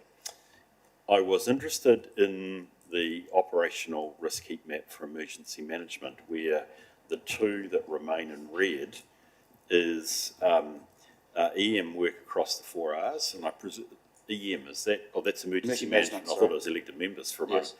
And particularly the next one, the EOC engagement and availability. Can you tell me about that? That worries, I mean, to be honest, that worries me. EOC, if I've got it correct, is sort of the core foundational ability for us to stand up and get going. And I did hear you say, Andrew, we've got this all under control. So I'm struggling to understand why this is a red risk. G'day. Through you, Mr. Chair. Emergency management comes under my corner of the business. I think I wasn't part of that conversation. It was between John and the Tier 3 manager, Phil Mackay, who's in charge of that activity. Having an understanding of it and the risks it poses to us, I think what it relates to is if we have an event that goes beyond 3 or 4 days, we will struggle in the intensity of that event to man the EOC effectively in such a way as it protects our people and the community. We do have some search staff capability in Canterbury through C10, whereby, prior to that, we have some informal arrangements with Waimati and Mackenzie, where we can pull people in to help. And then beyond that, through group, we have access to Canterbury, and then obviously through group, beyond that nationally, if it was a very localised event, through EMAT. So there are things to help soften or mitigate that risk. However, if we were, for example, it was AF8 and everybody was putting out fires all over the South Island, it'd be unlikely that we'd have that support. There would be bigger fires burning elsewhere. So that presents us with quite a risk in terms of staff burnout or being able to man that EOC, and I think that's why it's there and very high. Yeah. And that's where the discipline that I heard is being applied to strategic risks is one that I would love ultimately, John, to hear in relationship to these organisational risks, which is that analysis around prevent controls. What can we do that the risk doesn't occur? But in certain situations where residually it's high, what are the potential mitigations that we can bring to bear? So I can understand that. That's really helpful to know that you're comfortable that 3 to 4 days we can manage it. It's a high cubic flow on the Rangitata, and we've got to move people out of the huts. We can handle that. But beyond that, we might be stretched. So that's just valuable information. But the critical question now becomes: the non-prevent controls, the things that help us try and get around that, are they adequate and in place? And that's really rich discussion that we can have in terms of actually helping with that. John, I think you've got a point you want to make. Yeah, that was the intent also from what we do strategically, do the same thing operationally with the group managers once this exercise is complete. The other thing on that one there too is that one of the mitigations that was brought out is identifying that during an emergency response, what BAU activities need to keep occurring during the emergency response and what don't need to occur. Therefore, they become available to man the emergency EOC. So that's a mitigation that was thought would be of good value to TDC to go through that exercise. Yes. On that one, I was interested in what two mitigants were not effective and what that actually meant. Because under the effectiveness, there are 2 for EOC that say they're not effective. Are they actually mitigants that haven't been activated, or?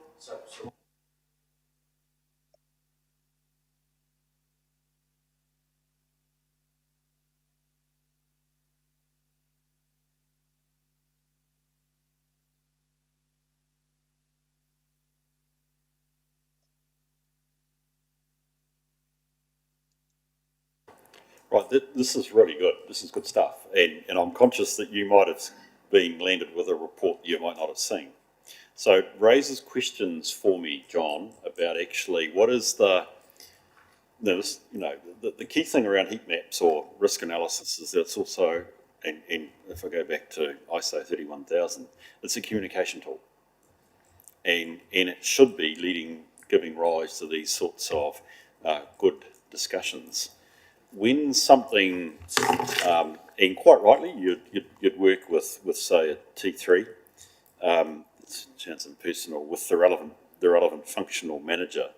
What's the communication internally that translate risks? Because I would actually think from operational risk, and we haven't perhaps had this discussion before, but actually some of these ones probably we as a committee should need to know. But the question becomes, how do we manage the communication flow? I'll leave that probably as a rhetorical question, because clearly I don't know if it's been discussed, but to suddenly find out that a backup EOC, if that's a critical part of your mitigant, isn't in existence, which is not unknown around the country, actually it would be good to have a response on that. So there's a bit of a how do we use these tables as a communication so that we get that coordination through the council. So I'll leave that as a set of rhetorical questions. If you don't mind, just make comment, that's on me. Yeah. Meetings were meant to set up the group managers to run them through each of the outputs. Yeah. So it's been a timing issue with me, so I take responsibility for that Paul not seeing that. But the intent was for him to see it. So as each one is finished, it's to sit down with the group manager like we did with Andrew, the land transport unit. We had a challenge on that, so we had a discussion with the business unit manager and Andrew on that.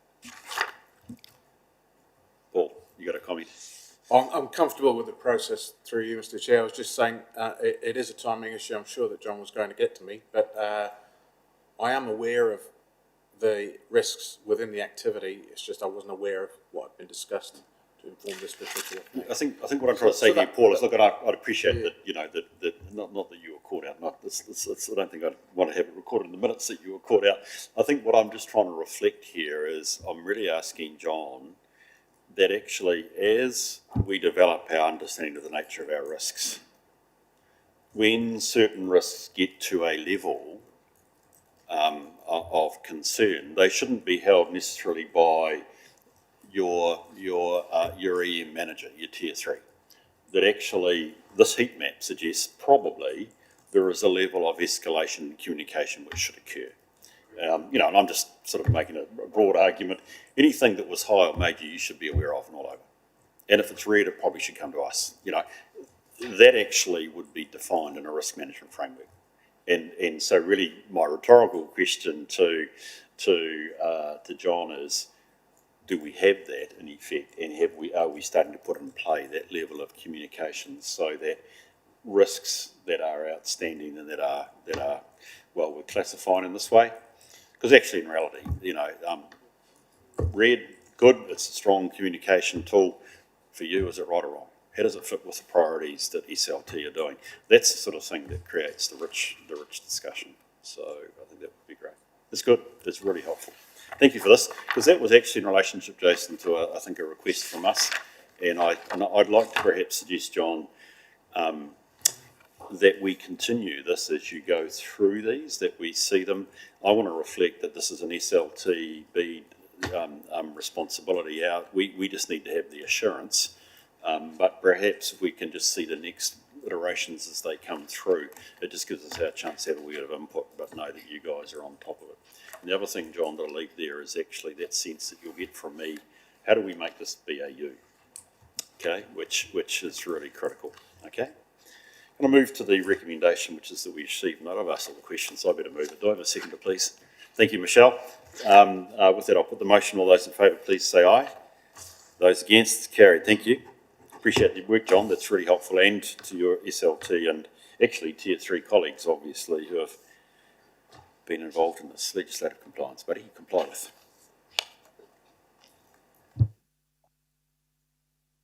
Sorry, Mr. Chair. Sorry. Just taking a breath. I'll take the report as read around legislative compliance. This is to do with comply with. So quite a lot of work since the last meeting to this meeting has gone into closing out the outstanding actions that were assigned against each non-compliance summary statement. I think went from about 45 down to 0, something like that figure, that we were able to catch up with each of the statement owners and just ask them where they are at with that non-compliance issue. What we then were able to do is actually close out some, but there's still 29 outstanding partial compliance areas that need to, in my opinion, need to be had a good look at, analysed, understand why they haven't been closed out or completed, and then take those findings to SLT and saying this is the amount of work, time, expense, effort required in order to close these out before we do another compliance survey. Otherwise, we're just going to go into what I'm calling a groundhog year. We'll just get the same result every time because we're not dealing with the issues that are currently there. They'll just keep coming up as being partial compliance. So effectively, what we should do is at this stage, park the annual survey up for this year, the 22-23, understand why public records hasn't been closed out, why, I know from the Reserve Act point of view, with Bill talking to him, there's quite a bit of work required in that to meet the compliance under the Reserve Act. But then just have a good think, are we going to be compliant, non-compliant? If we're going to be non-compliant, what does it mean for TDC, and what's the impact if we're not compliant? But from my point of view, working with comply with, is that there's no use doing a survey year on year, every year, if you're going to get the same results. You need to understand what the issues are there, deal with them, and then relook at the whole thing again. Thanks, John. Appreciate that. It's well outlined in the report, so that's good to know. So comments from members of the committee? Questions? Yes, Janice, sorry. I had a couple of comments. I understand the reluctance to run another survey because if issues haven't been addressed and they're still there. If you don't run another survey, how will you know if there are other non-compliance issues that have since arisen? I mean, it's part of the discipline of using it. You would expect to see those issues that you are aware of that haven't been resolved turn up. But what about any new ones? So that was just something that ran through my mind. And then I was, there was, council should consider its appetite for compliance, and it just raised, you know, as a council, we're pretty compliant. Is that something that councils do, Bruce? So I had a question for you on that. Do other councils go, we don't have much of an appetite for being compliant with this legislation, but we are 100% compliant with that? How does that work in practice? I think all legislation is equal. Some is just more equal than others. I think don't I get in the minutes, Jess, please. So look, I mean, the reality of it is we are challenged here with some of our compliance, and so, you know, arguably we are technically in breach. Yeah. So the question becomes, indeed, I think your point, John, what is the significance of it, for instance? So I think it's difficult as a creature of public statute that we don't treat non-compliance seriously. That doesn't mean to say that we can comply all the time, but I think we have to do our best endeavours. So look, John, I'm actually, you've read my notes actually, by the way. They're the two notes that I had. I think we need to have an annual survey. I hate to say that. It's going to confirm I didn't tote them up, but it's going to confirm the 20 non-compliances or partial compliances that we have here. But I am concerned if and again, I hate to say it, staff turnover, resourcing, whatever, we suddenly find that we have an area where there is a lack of knowledge or something else that's going on. So I think I'm not in that camp where we shouldn't do it, because otherwise I think we risk the integrity. And then I did have, what is the risk appetite approach to non-compliance, did raise that question for me as well. I mean, look, the reality of it is, as I said, is we're all risking a level of non-compliance, and you hope like heck that you aren't. But I mean, what does non-compliance mean is you're no beat if a group of developers take you to court and that you suddenly find that you actually aren't complying with legislation and development, you're in non-compliance, but actually, you know, sometimes proactive understanding that you are in compliance is difficult. Bede, you've got a comment. Yeah, thank you, and through you, Mr. Chair. The short answer is that I think the appetite of myself and the SLT actually is basically zero for non-compliance. I want to make that really clear, because you never know what thread you will pull and what it might unearth, whether it's buried miles down in some regulation to do with something in RMA legislation or whatever it is, or a national policy statement or something of that kind. Because actually the easiest door for anybody to push through and challenge councils in this case is more numerous than we can list, is through some sort of non-compliance of a legislation, a regulation, a policy statement, or some other guidance that has been promulgated as the process that will be followed. So for us, it is about how we prioritise that, but actually the appetite and the risk is really low, and we've had some examples where, and they'll come up in the Issues Watch Register, where we have been challenged, but the were we compliant, were we non-compliant? The outcome was we were compliant, but it went through a pretty rigorous process, and people will push through, and there's no doubt about it. Lawyers will tell somebody, you want to have a go at a council, go and push on the process. And that means that non-compliance, big or small, becomes a bit of an issue. I think what John's referring to is trying to actually prioritise where that risk sits, because some clearly have a lot more challenging for us to grapple with than others. But the upshot is that there's not much appetite at all for non-compliance. It's just how you manage the well over 100 pieces of legislation, all their regulations, the national policy statements, our policies, on and on it goes. But we don't want to be non-compliant, is the long and short of it. I think prioritisation is a much better word, but even then we need to be a bit careful, because you read about some, you hope that the learnings of other councils aren't visited on us because of tardiness. So look, Bede and John, I think you're getting the feeling that even if it's only two of us, but like Michelle and Nigel, you're welcome to chip in here. Perhaps the feeling is we should do this survey again. Does that create undue burden? So just on that, again, my experience is I put it in here. It's my professional belief is that compliance has gone down too low a level, right down like to technician level to ask a compliance against an act. My recommendation is only sits at SLT and business unit manager level to answer these questions. I mean, it kind of allies as part of our operational risk register, really, this comply with. I thought it's a bit of a tool to get some sort of insight into whether those preventative controls are working and so on. So, but John's correct. I think we need to be careful about pushing it down too far, because at times there is, when we've gone in there and we've said, and they say, I didn't know about this because somebody else in the business was doing it or whatever, and they had a very narrow, maybe part of a water bylaw or something like that that they oversaw. And then you end up that they've gone non-comply, and it's not the case at all. But I think a survey, it's not going to hurt us, that's for sure. And does it take a while? Well, it might highlight some risks that we need to go and address pretty quickly as well. So it's a bit of a management tool, really.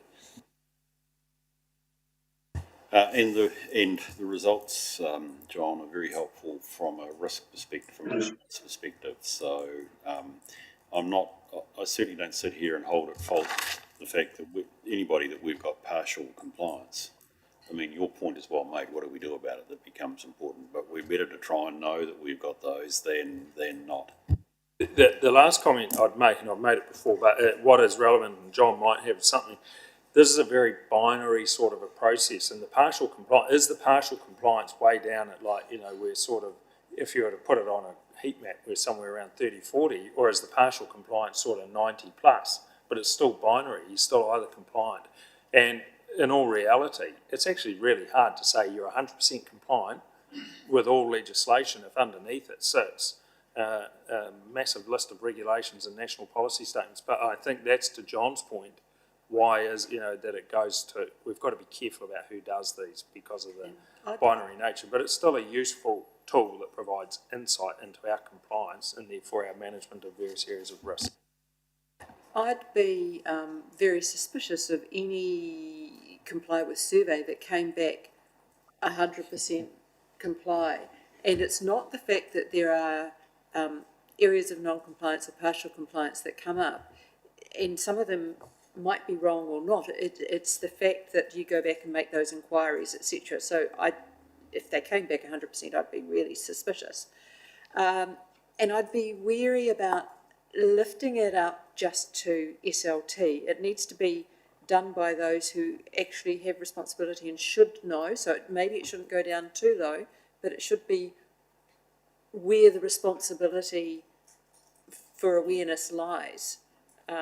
So that's a fine line to walk. I'll leave you with it. I did say SLT and business unit manager. Yeah, I think, I agree. I mean, that's right. For instance, I wouldn't know necessarily the minutiae of everyone, but I think a lot of our business unit managers, for instance, would know, like if you take someone like Bill, if there are obligations around the forestry reserves, he would be the guy the team member who would know our compliance with, say, the Reserves Act on the management of our forestry and so on. That wouldn't necessarily be the case with people who a couple of levels down report to him. It's that sort of thing. I think it's the business units or the team leaders, for instance, who oversee, but who would have that knowledge. Because you're quite right, there is a level of heavy lifting done by our unit managers and team leaders who would know this detail almost instinctively. I wonder if we can try and bring this to a bit of conclusion. I'm hearing a number of things. Firstly, we understand the work that you're doing around the existing partial non-compliances, John, and we've used the word prioritise. And I think that's cool. I trust that you guys will use that. We and pipe up now, Nigel or Michelle, but I think I'm going to say the committee would appreciate it. We could do the annual survey. I'm comfortable, and I think we've had enough discussion here to understand the level to which you go, and I totally trust management and you to make the call as to what is the right level to go to. But clearly at sort of business unit level, they must know their legislative responsibilities, or else we're in deep trouble. So to do that, the last point is actually timing. When do you do that, John? To set if I'm saying please an annual survey, when do you do it by? Good. I would. Can I make a little request? If you go back to the committee's plan, we meet in September. Would we be able to have the results of the annual survey by September?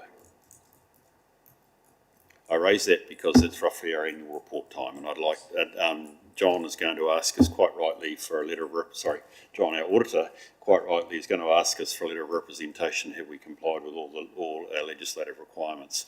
This is a really handy tool for both management to represent that to us and for us to represent that to the auditor.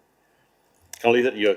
Come back to us, but I mean, there's a couple of meetings, but I just want to reflect that we need to think about how do we externally represent and be accountable for the fact that we are, faithfully taking the right steps to comply.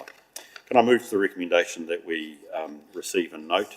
I'll move that. Do I have a seconder, please? Thank you, Janice. I'll put the motion. All those in favour, please say aye. Those against, it's carried. Business improvement. Aye. Looks like Sam, you're going to take that away for us, thanks. Yeah, so Sam has done a lot of good work in this space, so I'm going to let Sam talk to these points and happy to help her out with any questions. Welcome, great to have you here. Thank you, Mr. Chair. So we have under the Stage 2 Procure to Pay module, Esker has been selected as our preferred vendor or service provider. We've built a business case and it just needs to be submitted to SLT for approval in the next couple of weeks. We hope that will get submitted. Right, then we have Atticus. We're undergoing this project. We're busy preparing all the requirements that we need. We are also doing the venue building configuration within the system. And just while we're working through this process, we're also realizing of how we can streamline more of our processes and just make it easier for both the customer and our customer services team that will be working on the system. We're on track and we're looking like going live around the May-June period, so that's tracking quite well. Under the financial planning and reporting and budgeting project, we have Magic, and 3 out of the 4 modules are undergoing user acceptance testing. This also we hope to have completed by July. The long-term financial planning we hope to start the first week in April, and so we're just waiting to get all that data and doing scoping and so forth, get that right in the system. Then we have EasyRev. EasyRev is a rates modelling software. This will commence this month, and we hope to go live with this next month. Yeah, second week in April. Okay. Then we have the procurement delivery. There is an attachment that talks a lot about the next steps and so forth around procurement delivery. We've engaged Art Blue to assist with this. I know Jason may have some more on this topic. I'll just cover on the ProMap. So far we have 427 processes that have been inputted into ProMap, and we have formed a working group across the council to try and get more unpublished versions published, and also to see what other processes can be inputted into the system. Yep. Any questions? Thanks for that. Do you have any comments you wanted to make, Jason? I just wanted to quickly talk about procurement, I guess. It is one of there was a number of outstanding audit recommendations which I guess flagged procurement and some of its surrounding issues around that. So we're currently redrafting the procurement policy and procurement standards. It's taking a bit of time because it's actually so important. We need to make sure that we get the end-to-end processes around this accurate for the organisation. At the same time, we are recruiting for a procurement manager position, which will take on the procurement strategy. They'll start co-designing some of the contract stuff. Because if you look at some of the audit recommendations, it was really around corporate management, corporate systems, corporate tools, corporate recording. We've got really good procurement underway in Andrew's Dixon space in terms of Waka Kotahi and the like. But from a corporate sense, we just don't have the clearest processes and procedures, which is what we're developing at this point in time. So, look, Sam and I are happy to take any questions on any of those matters. Thanks for that, Jason. Appreciate that. Comments, questions for Jason or Sam? Okay, so the critical thing for me, it's all great stuff, so thank you for that. And I was about to make a joke, but I always look at the ProMap in your department. No, he's not listening, that's okay. Good. Oh, okay, bad joke.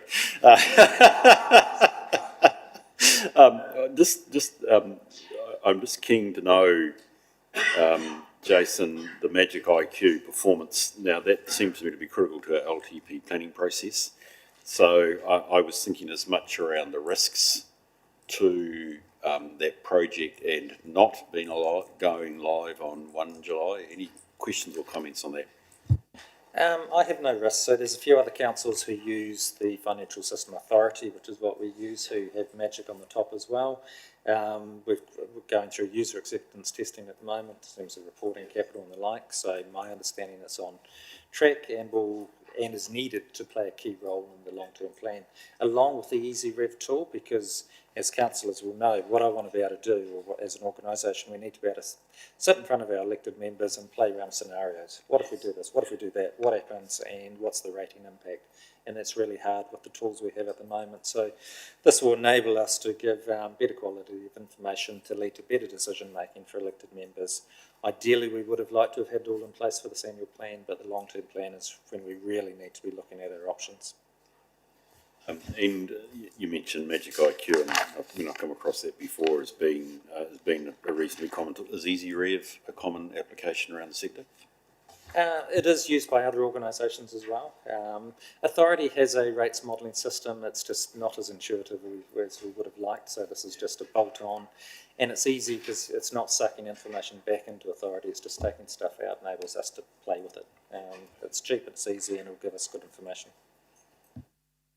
And back into that workforce engagement, recruitment stuff, what's it going to take to get and I hear you a very good point, Beck, that you just don't accept the first person that walks in the door to get a proper procurement lead. How's that going? We have a new general group manager commercial and strategy starting in 4 weeks' time. So I have undertaken some interviews with that individual for CFO and risk and assurance manager. It's prudent that the new individual is able to get their feet under the desk, see what sort of issues, what sort of people we've got in some of those teams. But we're putting the roles out so that when the person starts, we can hit the recruitment, and I'll help them through that process.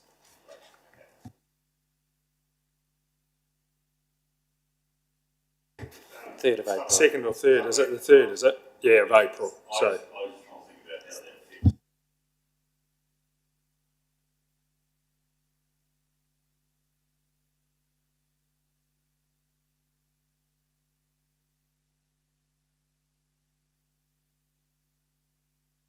I think the main thing is that the procurement manager role will be recruited then. We're still kicking on, so I'm leading the relationship with Arc Blue, all the data analytics and stuff like that. We're progressing.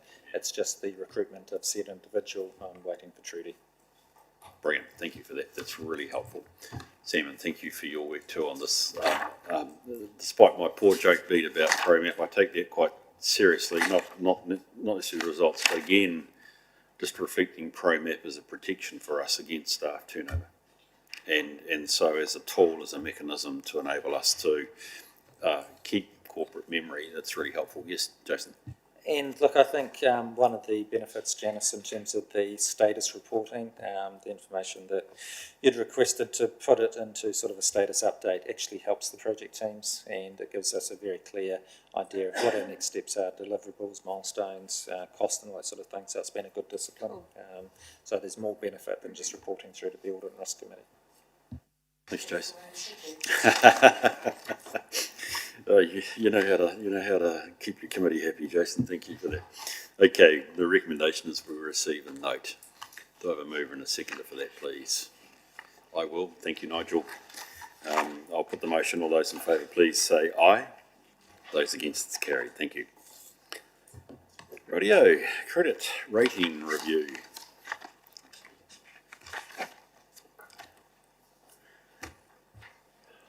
Jason, I'm looking your way. Oh, Andrea. Is it Andrea? Yeah. Andrea. Yeah, thank you. Welcome to the meeting. Appreciate your good news item. I hope. It was. So I guess this is just a formal update and a record of the credit rating review because it was emailed, I believe, the day after that it actually came out. So essentially it's just a formal recommendation to accept the report that was given.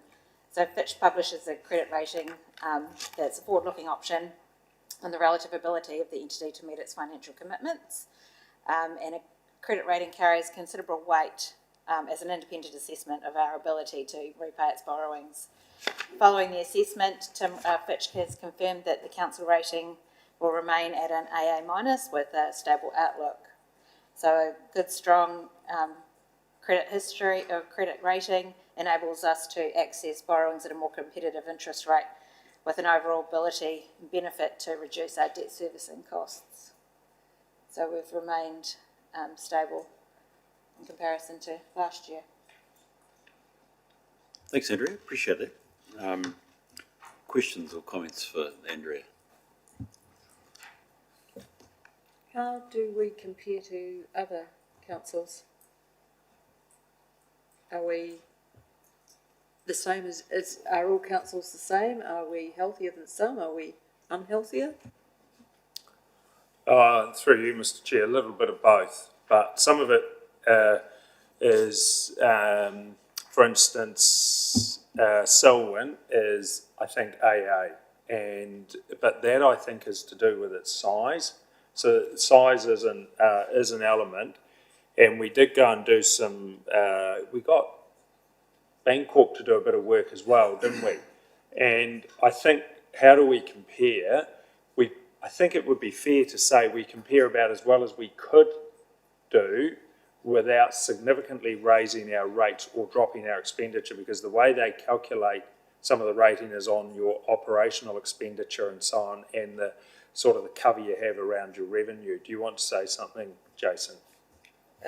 Yeah, look, last night I just received the formal report back from Fitch, so it goes into a bit more detail. We've had Bancorp undertake a piece of work for us, which basically asked the question, how do we go up a grade? And so they've looked at the local authorities in our area and talked to some of the levers that we can pull to consider moving.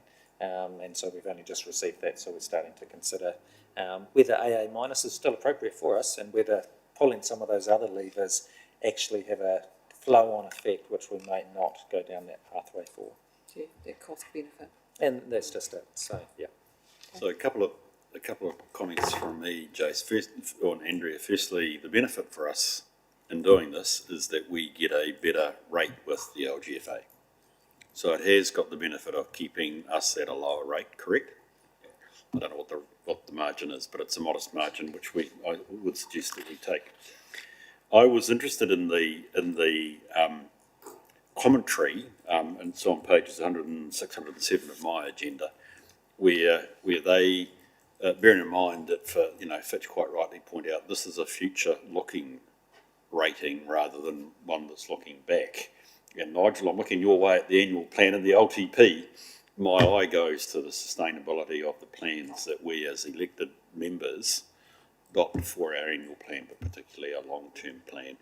And it's not that there's a cloud in it, or it is a genuine AA minus stable, but there is a level there to which under debt sustainability and even the liabilities and liquidity flexibility, they say there's the area that we'll be looking at. So it will be interesting to see where that goes. And if you've got that work out of Bancorp, that's really good, because actually the reverse of not being able to follow that is the potential around our risk rating here, which is useful. One of the biggest challenges that we're working through the annual plan at the moment is rates caps, debt caps. When you've got unprecedented rate rises in terms of cost escalation and particularly some of our contract costs. So we've been very careful. So we had a workshop with councillors last Tuesday, looking at what is the potential debt cap for some options around the annual plan. But the bigger issue is what does it look like through the long-term plan. Yeah. So as an organisation, in order to maintain this awesome rating, we need to really be on top of our debt levels. And that's a challenge for us. Yeah, no, brilliant.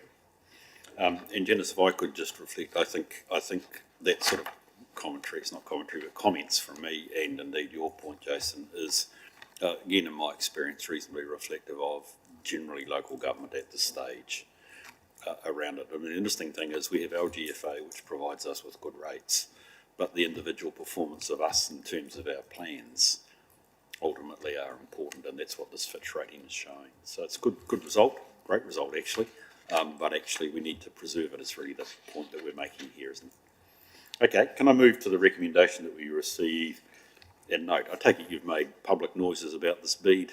You've done all the good noise about this. Well, we've done everything we can, because actually we, in addition to the actual credit rating, I mean, if you saw what Fitch asked for, it is a very extensive inquiry into a whole range of issues that they go through, and then Andrew and Jason had an extensive interview with them. So it's not only just the rating, it's actually the assurance from somebody, an organisation that comes in with a very clinical view around a whole heap of areas, and they made particular comment about our ability to deliver. So while we talk about resource shortages, it hasn't stopped our capital delivery and program delivery across a whole range of areas, which Fitch noted as right at the top end compared to a number of councils. So I guess from an officer point of view, it's the assurance that actually when they look in under the bonnet and they know where to look, they are given assurance by our processes and our systems as well. So that's and yes, we certainly go out and make plenty of noise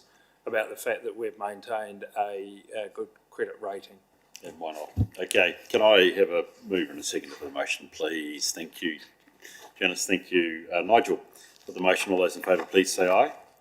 Those against, it's carried. Thank you. Right, sensitive expenditure is another follow-up action. And Andrea, we're in your hands as well on this. So, following on from the recommendation, it was actually a sensitive report, a detailed sensitive report, this will be brought to the committee on a quarterly basis. So this is the first one that's been put together. I guess once the guidelines are formalised, then we will revisit what we have done for the last 6 months and then continually do that on a regular basis, reporting quarterly, and also it will help with our annual audit at the end of the year. Thank you, Andrea. So there's two things I'm looking for. One here is to understand the process, and so you've talked about guidelines being developed, which I think it might be useful if you could run that through the committee. I presume those guidelines will come here. Is that right? Yeah, those were the ones that I was referring to that were they're substantially complete, but there's a little bit of work to make sure that they tie in with the sensitive expenditure and the conflict of interest. No, I appreciate that. And the second thing we do as a committee is we have a retrospective chance just to say, this is reasonable, does this look right? And that probably is the primary thing we can do today. So are there any comments or questions folk would like to raise over the spend? There's none. Okay, there we go. I didn't necessarily think there should be any, but that's okay. You guys, it meets your sort of instinct, dare I say it meets your front page test. Nige? Yeah, no, it does. It's good to have it. Yeah.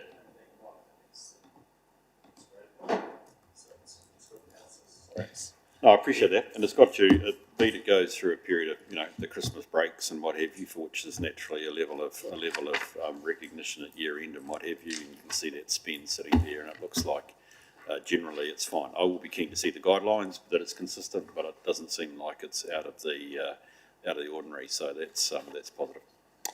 Can we move to the motion then, please, that we receive and note the report? I'll have a mover and a seconder, please. Thank you, Janice. Thank you, Nigel. Put the motion. All those in favour, please say aye. Those against, it's carried. Thank you. Right, John, I think we're back to you, the awaited insurance approach, buddy. So back in January this year, we had a workshop with Audit, who's now a service provider for our insurance programs going forward. This thorough workshop then ended up no last month to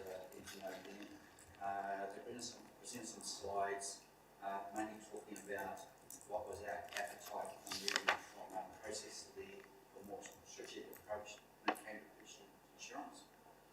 So there's some discussion around that. Sorry, get in that button. But they also commented about the timeline moving forward and how they'll work with us on that timeline. But also making comment that we really need to understand what assets we do have, so they can then be insured on a replacement basis with all our assets. And one of our officers went up for a risk workshop with Aon recently, and you'll see it on the third page of the report about what they're talking about insurance, what they're seeing, what's driving the market going up, and premiums will go up. There's no doubt about that globally, and there's a whole lot of instances where what's causing that, and Gabriel was going to drive it up even more for New Zealand. But they also gave some suggestions how you might want to mitigate some of the large increases for premiums. One of the things they did talk about is, I'll use that word, appetite. What is the council's appetite for the amount of cover they want and the excess they want, the excess against each insurance, which will need to be discussed with them and with council itself.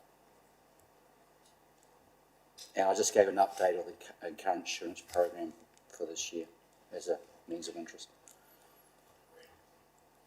So, John, just as a clarification question for the committee before I open it up, just take us back to I'm going to take you back to our work program, which is on, you see it's going fast backwards,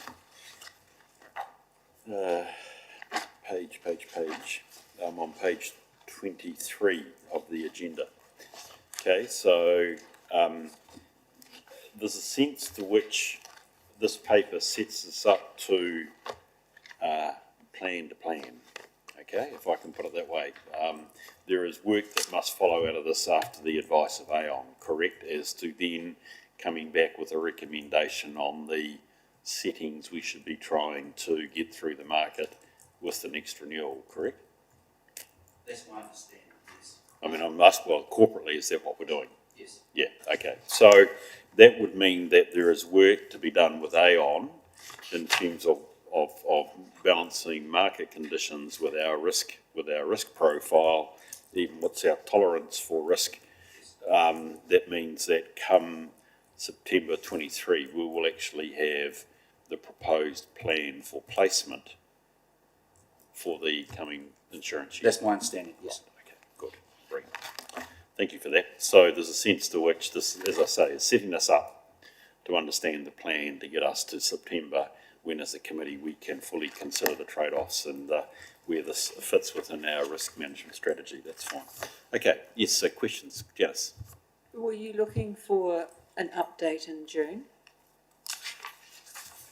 I'm open to what is going to fit that would Yeah, possibly make sense. I mean, because there's quite a lot of work, because it's actually understanding the assets and what the actual risks are, even before going to council and figuring out what appetite there is for those risks, isn't there? And then Aon's input as to the various tools and the way you can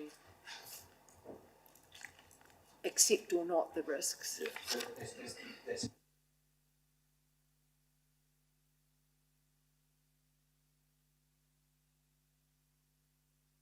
and above ground and underground. So a lot of the business units already have that valuation done.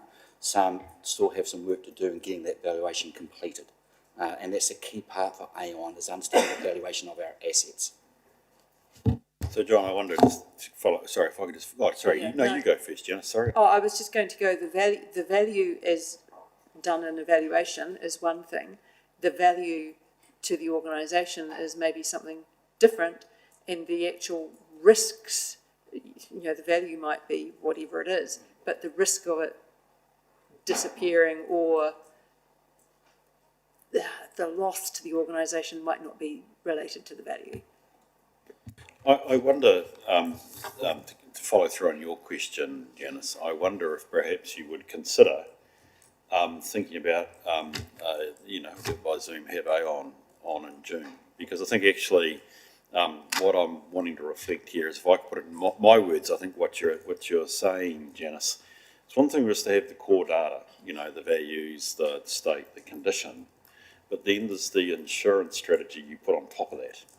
And that's where, presumably we've engaged Aon, that's where their value comes to us, is to say, well, this is it. These are the risks that you face.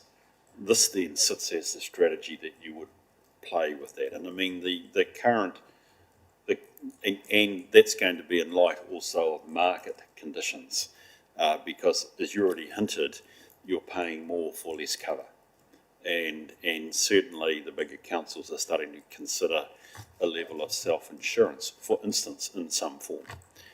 So it's really a question, potentially, say in June, to have a sense of, from Aon, about what is the strategy that we could consider, or what are the parameters around the strategy that we could consider to place upon our asset knowledge.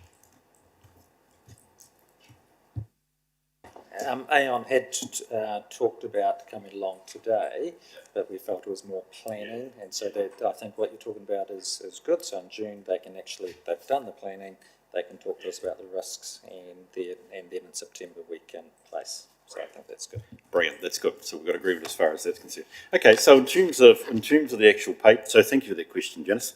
So in terms of the paper, a wee bit of information, but is there any question or points members would like to make? It's not in the paper, but what's our claims history like? Do we have many claims? What areas are they in? But presumably Aon need all that anyway for the work they're doing, but just, do we have many? Yeah, that's a really good question, because actually when this first came up, and it was prior to Christmas, I wanted to see exactly that information, which we need to go back and find out exactly what our claims history is like across a whole range of areas, whether it's in PI or material damage or whatever it is. So we need to do that, but it is a question that has been asked, but we haven't got that information yet. I presume most of our claims are in our things like our vehicles and what have you, would be Yeah, probably a by lot of it's volume. I don't know material- whether about value. Yeah, a lot of it's material damage and a little bit in sort of PI, but then you make the call when you come in about what your excess is versus the actual amount of the damage. Okay, thank you. Well, again, thank you for that. That's useful. A good question, Beat. Obviously, it's one that interests you. It's clearly one that would become relevant when it comes to Aon being in the room as well, which is great. Okay, so we'll have Jason. Thank you for that, and John. We can take it from there. Makes sense. It's I'm about to say it's professionalising our insurance. Sorry, let's sweep it wrong, but it's giving us a chance to upgrade our approach and response, which I think is fine. Janice. We might have covered it in previous meetings, but is there a collective for councils and we just choose not to be in it? There was, in terms of Civica, is that what, Civic Insurance, you sort of bundle it, but it kind of disbanded and it really was struggling to get prudential registration in terms of its prudential accreditation. And then there's a couple where risk pool and Andrew, there's risk pool and there's one for professional indemnity. So there's one for underground assets, and I think that's risk pool, and that's sort of like a cooperative. And the other one, its name eludes me, is for professional indemnity. Do you remember, Bruce? I think. And we are members of risk pool, but risk pool's really winding itself down. It's winding down. That's underground assets. It's not giving any current cover, is it? No, there's just a tail. I think the question you're hinting at there is that around the country, certain local authorities are clubbing together. So in the Waikato, in the Bay of Plenty, there are two separate groups, for whom both the broker is Aon, by the way, who club together and yet retain their individual insurance arrangements, but it's enabling them to get better arrangements in terms of it. I think, and I should know given my commitments, but I think Otago Southland are doing or are working in some areas in that way. If Canterbury doesn't, but certainly, and the major cities, quite frankly, can stand in their own right in terms of the market. But certainly, CoLab, which is the Waikato LAS or Local Authority Shared Service Arrangement, and BOPLAS, which is Bay of Plenty, have their own collective arrangements which enable greater cover while retaining the individuality of the individual risk profiles. Yeah, to your point, that's correct. Canterbury has through its corporate forum, so that's a meeting of essentially the GM or the top finance people across the Canterbury councils, has had people from BOPLAS, which is the Bay of Plenty one, come and talk to it. I think it's even had someone from the insurance sector come and speak to it as well, but they do. The benefits probably were greater 10 or 15 years ago when some of those got together than they are now, but Canterbury is looking at whether there's any benefit or whether they just go and bolt themselves onto one of those existing local authority shared service arrangements. Yeah, that's right. So there is. You got your answer there, Janice. We're on our own. and I mean, I'm not saying that's right or wrong, but just to reflect the existing. Collectives bring their own challenges as well as their benefits, and often when you collectives are all grouped in one area, like the Waikato, etc., actually they're not as attractive to insurers as if they're dotted around the country with different risks. That's something which actually would be quite good to ask Aon. I mean, as I indicate, without trying to promote or otherwise their services, they are heavily involved in both those, so they could bring a short update for us as far as the value of collectivisation in that sense, which is good. Okay, so do I have a mover and a seconder for this motion, please? Thank you, Nigel, and I'll second that. So I'll put the motion, please. All those in favour, please say aye. Those against, it's carried. Look, I am going to, did I make that time 11:28? We're not going to deal with the next item in 2 minutes, or can we? We'll go over 5. We'll finish by 11:35. So that's a comment for you, Jason, and probably for Mark, and also for John. Let's deal with it because that gets us to the natural break in the agenda. So we can deal with item 613, which is the annual report, please. Thanks, Mark. How are you? Good. Welcome to the meeting. Thank you. So I guess the purpose of this report was really to update you where things are at with the annual report in terms of progressing that through progress to adoption. I mean, the report's pretty self-explanatory, really. And obviously we've set out the overall time frame from when this work started through to where we currently sit. In terms of the update, I guess, for the dashboard items that you'll see there, it's pretty similar, I think. The final's up to something like 82% complete. So obviously we're still working through some audit issues, sort of mainly financial issues, and then we can look to complete the entire document again and resubmit it to audit for their approval. Continuing to work with the team on an ongoing basis to work through those items, and hopefully, I mean, at this stage we don't think we're going to hit the 21st, but that is sort of subject a little bit to audit resources and how they're able to complete the items that are outstanding. So I guess Jason or one of the finance team might want to add anything to that at this point. Thanks, Mark. Yep, so look, we've been working very closely with Audit New Zealand.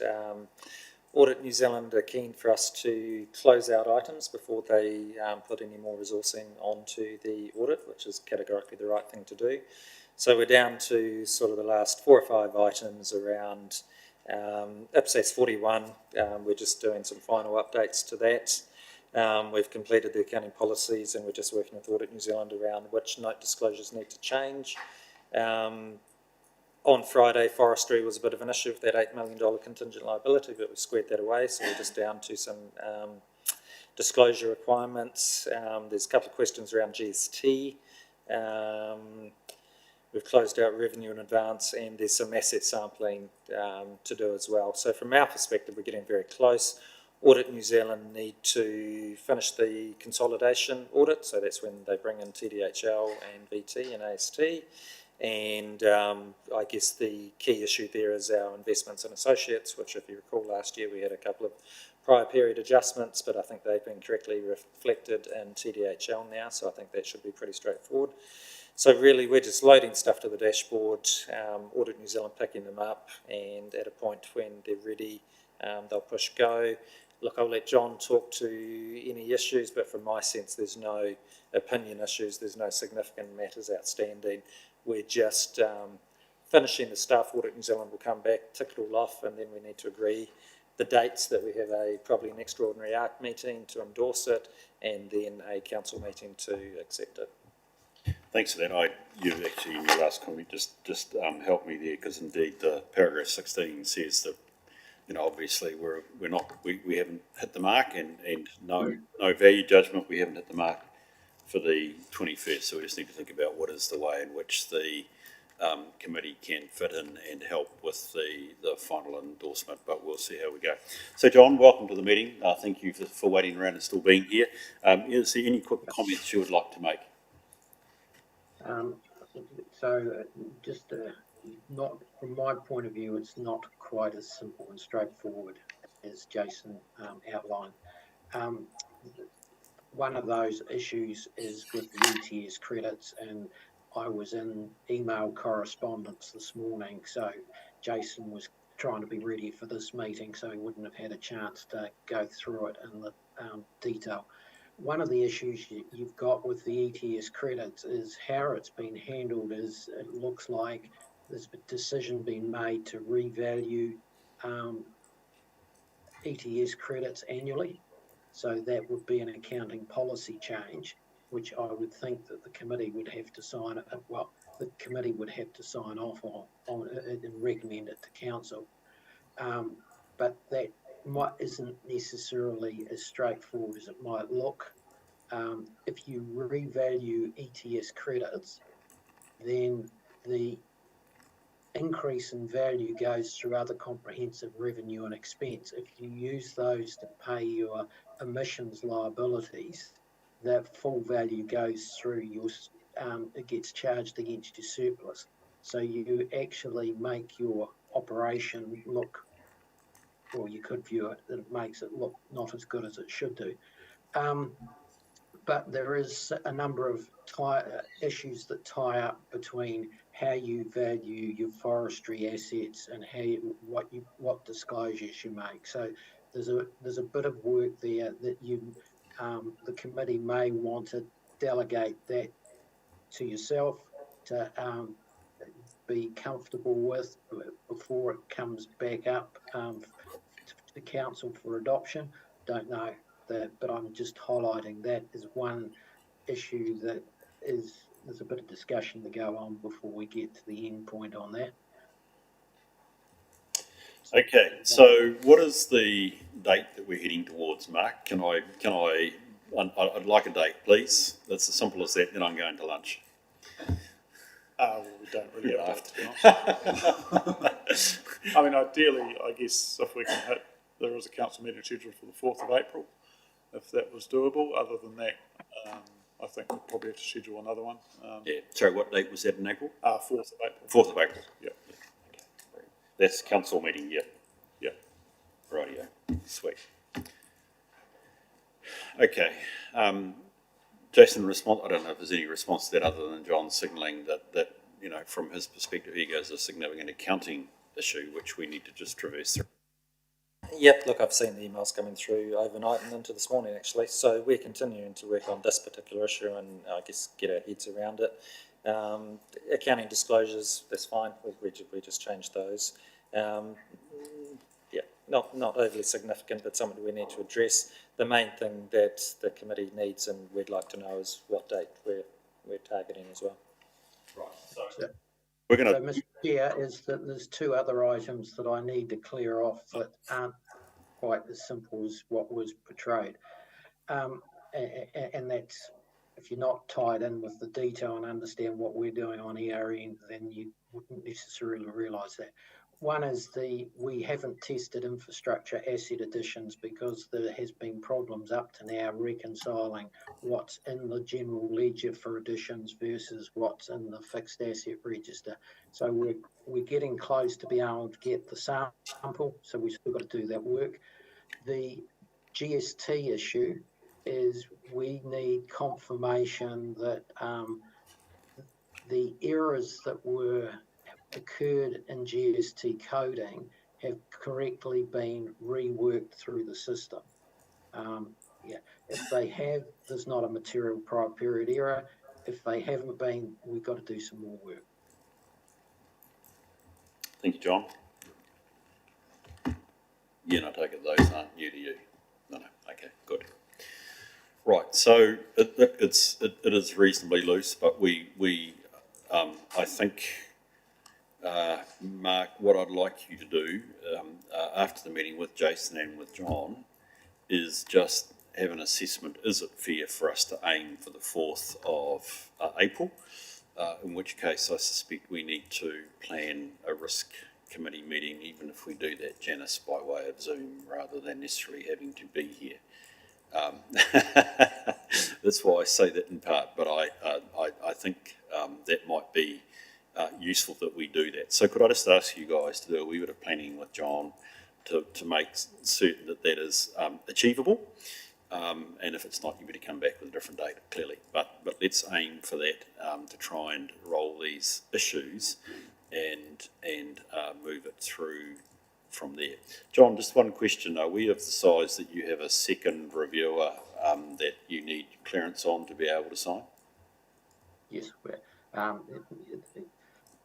the risk profile of Timaru District Council means you've got a quality review director on it, yes. Does that, you take them with you as you go through these issues, or is that a cold review that happens once you've satisfied yourself? It is, I principally take them through as I go. Great. Okay, so that shouldn't hold us up too much. Okay, No. that's good. Well, good. It is where it is, and I appreciate that. It's a challenge for both of us, both sides, if I can call it that.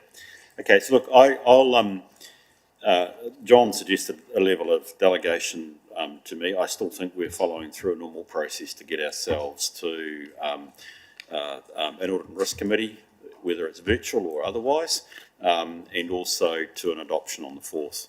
And you guys are always welcome to get hold of me if you need to in terms of the process. So you will do that anyway. So look, I feel like with that, all we need to do then is look at the existing recommended motions, which is that we receive, and we note the steps remaining to achieve adoption.